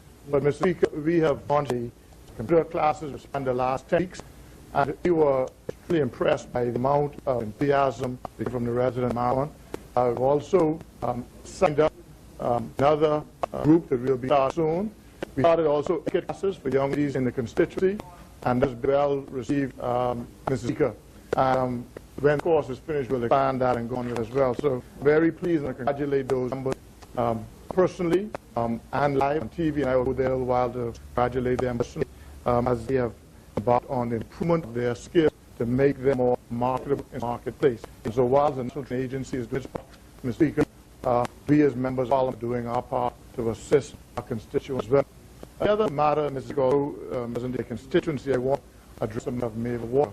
I want to first thank the members of Parliament for being in town and listen for working through this very troubling issue with the Minister. When you have issues with Mr. Speaker, where such change happens, you have all emotions come to fore. You have the emotion of betrayal, you have the emotion of grief, you have the emotion of hurt, and of course anger. And I met with the parents of Mabel Walker for a couple hours and allowed them to express all their thoughts and to go through these emotions. And I took a great pleasure in doing what was done at Mabel Walker, but I was stood by the member of Town. In fact, the decision was made when the teacher level school was designed. Not over that time, but the need and a very urgent need to improve our teacher training, our in-house teacher training, because it stands not as a real ability or mandatory policy in place which requires teachers to upgrade their teaching skills in this facility we have after. So the Mabel Walker School was identified as that school, and the Mabel Walker name remained, but it will be no move forward Mabel Walker In-House Training Institute for Teachers, which will be responsible for the upgrading of teachers throughout the length and breadth of this country, going forward, which is really critical for us to move and improve the public system. And so, as I said, I got no pleasure, as the ministry got no pleasure, but as the minister from Austin said, they're competing interests. Sometimes you just have to consider a difficult, this thing as hard running as it is. And listen to the parents and grandparents who you can tell they had a very emotional attachment at this school, which they and families have been involved with for years. I explained at the end of one of the concern that the students would not do well in these schools, but I told them that at the end of the day, the parents and involved grandparents really dictate how children do. And I had no doubt that irrespective of the school they will start, if they have the same zeal, same excitement and level of involvement, I would hope not only would the kids improve, but that sort of attitude would catch on in the new school, that they and more parents would become interested and grandparents as they are. So I think the public school system is very strong. The primary school, they have great teachers, great principal agents, that at the end of the day, I'm satisfied their children will do well in spite of circumstances in which we had to make decisions. So with a few words, I want to thank both members who represented of their constituents to me very strongly. I have said to parents that we would never make this transition as easy as possible under the circumstances. Thank you. Honourable member. Further amendment. The chair is honourable for South Central Eleuthera. If it pleases you, Mr. Speaker, Friday is a red letter day for health issues in Eleuthera. My member of Parliament of North Andrews, fully on behalf of the government, thank the people of the United States of America for a generous gift of a mammogram team to the Bahamas, and more specifically for the residents of Eleuthera. In keeping with the mothers that I learned as a child, and which shared by every Eleutheran, I say thank you on behalf of the people of Eleuthera to the people of the United States for this generous gift, which will benefit significantly many women who are at risk for breast cancer. The public may not know this. Eleuthera has the highest incidence of breast cancer per capita in the world. And so this gift goes a very long way to improve the quality of life for every single female who lives in Lutheran. This will help to bring down the cost of healthcare delivery to women. I met on Saturday morning with the local chapter of the Cancer Society in Palm Point, and I wish on their behalf to also publicly express our gratitude to the United States of America for this most precious gift. It is a gift essentially of life.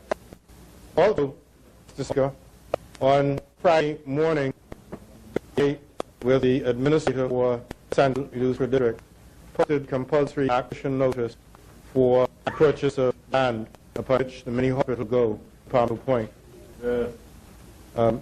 Again, for those who doubt our commitment to build a hospital, there have been numerous persons who have been criticizing me for not speaking about it. We are moving forward as we are doing what we can, and with God's help, we will soon have the hospital built, and we'll have facilities on the island which we presently do not have. Thank you. Thank you, Honorable. Further members, the chair is on order for Pine Ridge. Mr. Speaker, I would like to inform the residents of Pine Ridge that on the 23rd of this month, between 3 to 4 o'clock, we'll be having our back school event on Tuesday, Wallace Park. The event proved to be a very successful event over the years, and this year we ensure that more children have access to back-to-school supplies and a fun day for the kids. Also, I'd like to inform the residents that in our usually back to school, we do mental and physical for our young kids, ensure that they are fit and ready for school. And this year, as I said, we will be partnering with the private sector to ensure that our young people have the opportunity examined by a dentist and the physician to ensure that there's no major medical or dental issues prior to school. I would also like to inform as of Pine Ridge that we now have our new community center, and like I said before in the midterm, that computer program stopped, and because of breaks, we lost a lot of our supplies, and it happened more than occasion, so I decided then I would relocate our school training program as well as our computer program another location. We have that location. Location is the old Candles Community was, the heart of Pine Ridge. And we will be launching that program around 9th of September. We also will be implementing our feeding program for the young children who we've done our studies. We see that individual Pine Ridge, the kids are going to school without a hot breakfast. I'd like to inform the residents of Pine Ridge from this same location, we will be providing free meals for our children. The days will be announced, and it will definitely move to ensure that many of the young kids are families who are unemployed and not in the financial position to provide that meal.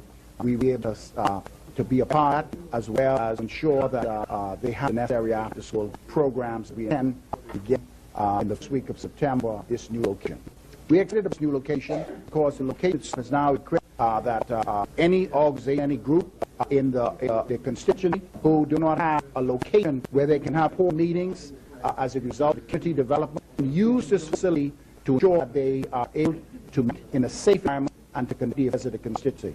I want to let the residents of Ridge know that further announcements will be via television and radio of the exact time, but on the 23rd of this month, around 3 to 4 o'clock, we will have a back to school. Thank you. Thank you, member.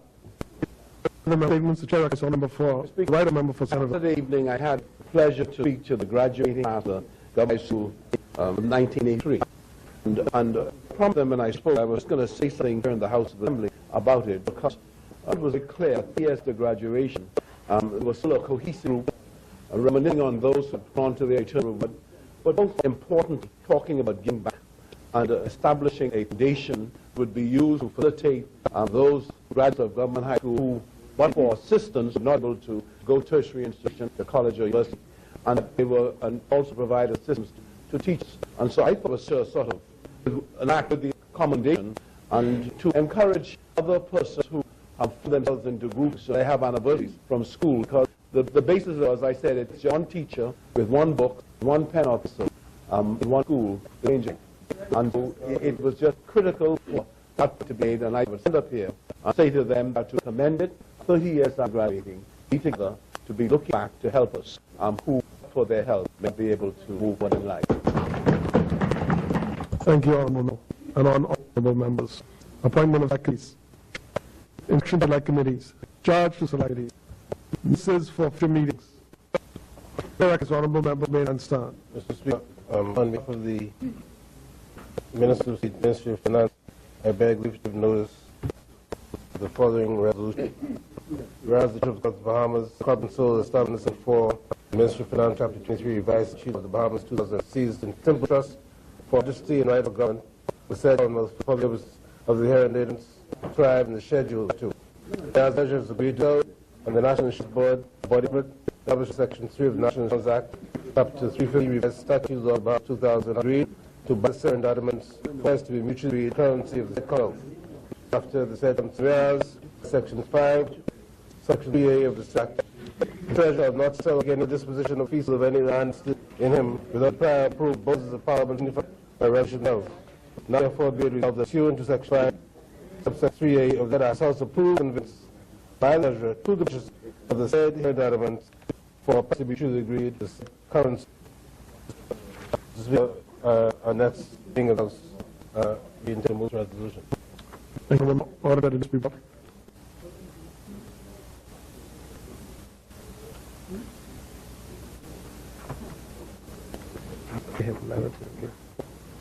Mr. Speaker, order notice to line the bring this to future meeting. I'd like to renew all members that remain standing in the members of the government. Thank you, sir.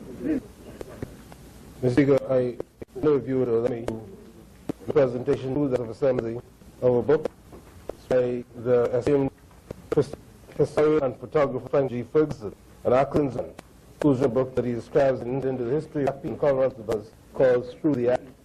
And in that, he has a thing. The House of Assembly, the chance human catastrophe happened to the black man in the year 1434 may be possible that the black people learned fast. The book, Through the Eye, gives this Parliament. The book gives time a account of what happened in the context for those young generations and born. This is then to you, the House of Assembly. Thank you, Honorable Member.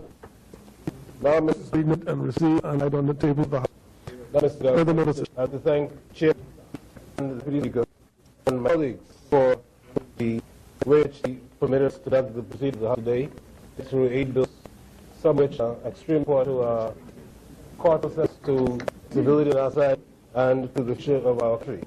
And I think that I would like to invite my members to give themselves the work that they today. And our condition is leader decided to give him a bit of time. A holiday. I'm giving them an every week.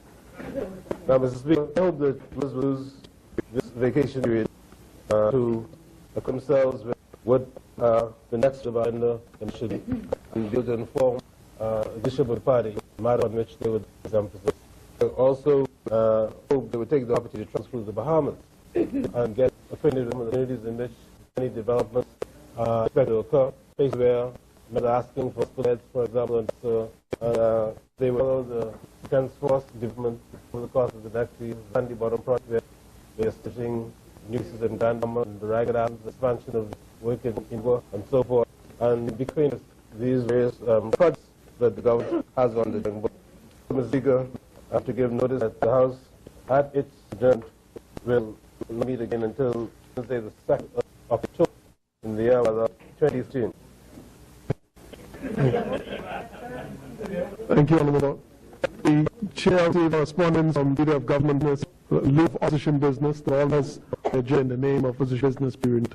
Mr. Speaker, can you move that if you are suspended? No, leader opposition business. Okay. And the member for Central and Bahamas. Oh, sorry. No, it's not necessary for the member to be. Member saying it's not just a notation. Well, thank you. On adjourned. Mr. Speaker, the House now adjourns to Wednesday, October at 20:30 at 10 a.m. Thank you, Honorable Member. It's been seconded the business of this House until today, Wednesday of October in the year of 2013. Any in favor remain seated. The vote stand. Amendment. Chairman, the House is now adjourned. Everybody a blessed supplication is recommended that those in favor that the House adjourn stand. All right.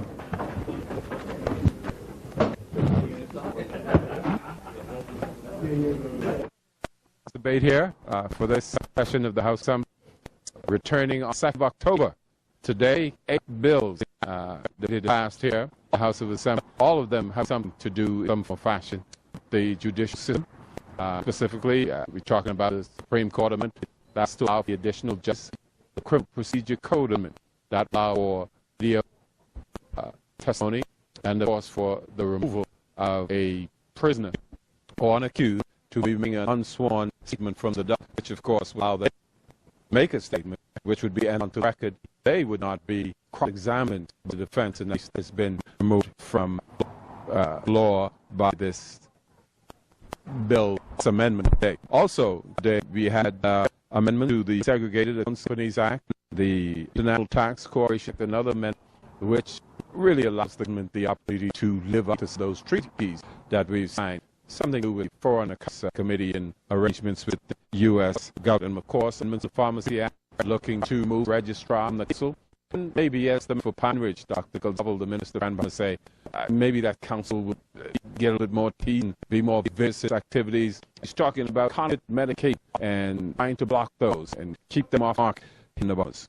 Also, that resolution that they spoke to, the Judge Remuneration and Salaries Act. There's going to be a commission. There was a commission appointed that made recommendations and read about the salaries beginning in 2015, but also retroactive as well. That commission is going to be appointed every 30 years. So some pointed out you take judges out of position where the assembly position, where they appear to be cap in hand, trying to get a raise. I guess some pointed out this widen that separation or establish that separation between the judiciary and, of course, the executive. They have to come beg for a raise. Also, both the minister were a member for Rumkey and Salvador, and the prime minister, member for Senegal, speaks to the controversy, manufactured or otherwise, over the payment for the works down Bahamas. And the question is raised by the minister works. You're going to pay $59 million for 1 mile of road work. How much does the road work cost down a Gateway project? $10, $12 million. That's a major difference. So it's cause for concern. And as the minister said, the government has an obligation to watch the purse and to guard the treasury policy, is how he put it. Again, say the letter from Prime Minister from the newspaper say in which he decried what is happening with those negotiations. Again, Prime Minister Christie pointing out that their heads of agreement were signed in 2005. The idea was for the government and Bahamas to agree on would be paid. A provision was subsequently removed in the endeds of agreement. Mr. Ingram, against the Christie said, any government would want to look out for people. In fact, he says the Israelis, specifically Sarkis Israelian, the head of the Bahamas project, understood that very well and expected the government to look for people. Again, 8 bills passed today. That resolutions for judges' remuneration salaries. They're going to come back on October 2nd to resume business upon. And on after the team here at Parliamentary Town and the Bowl, we see you in October.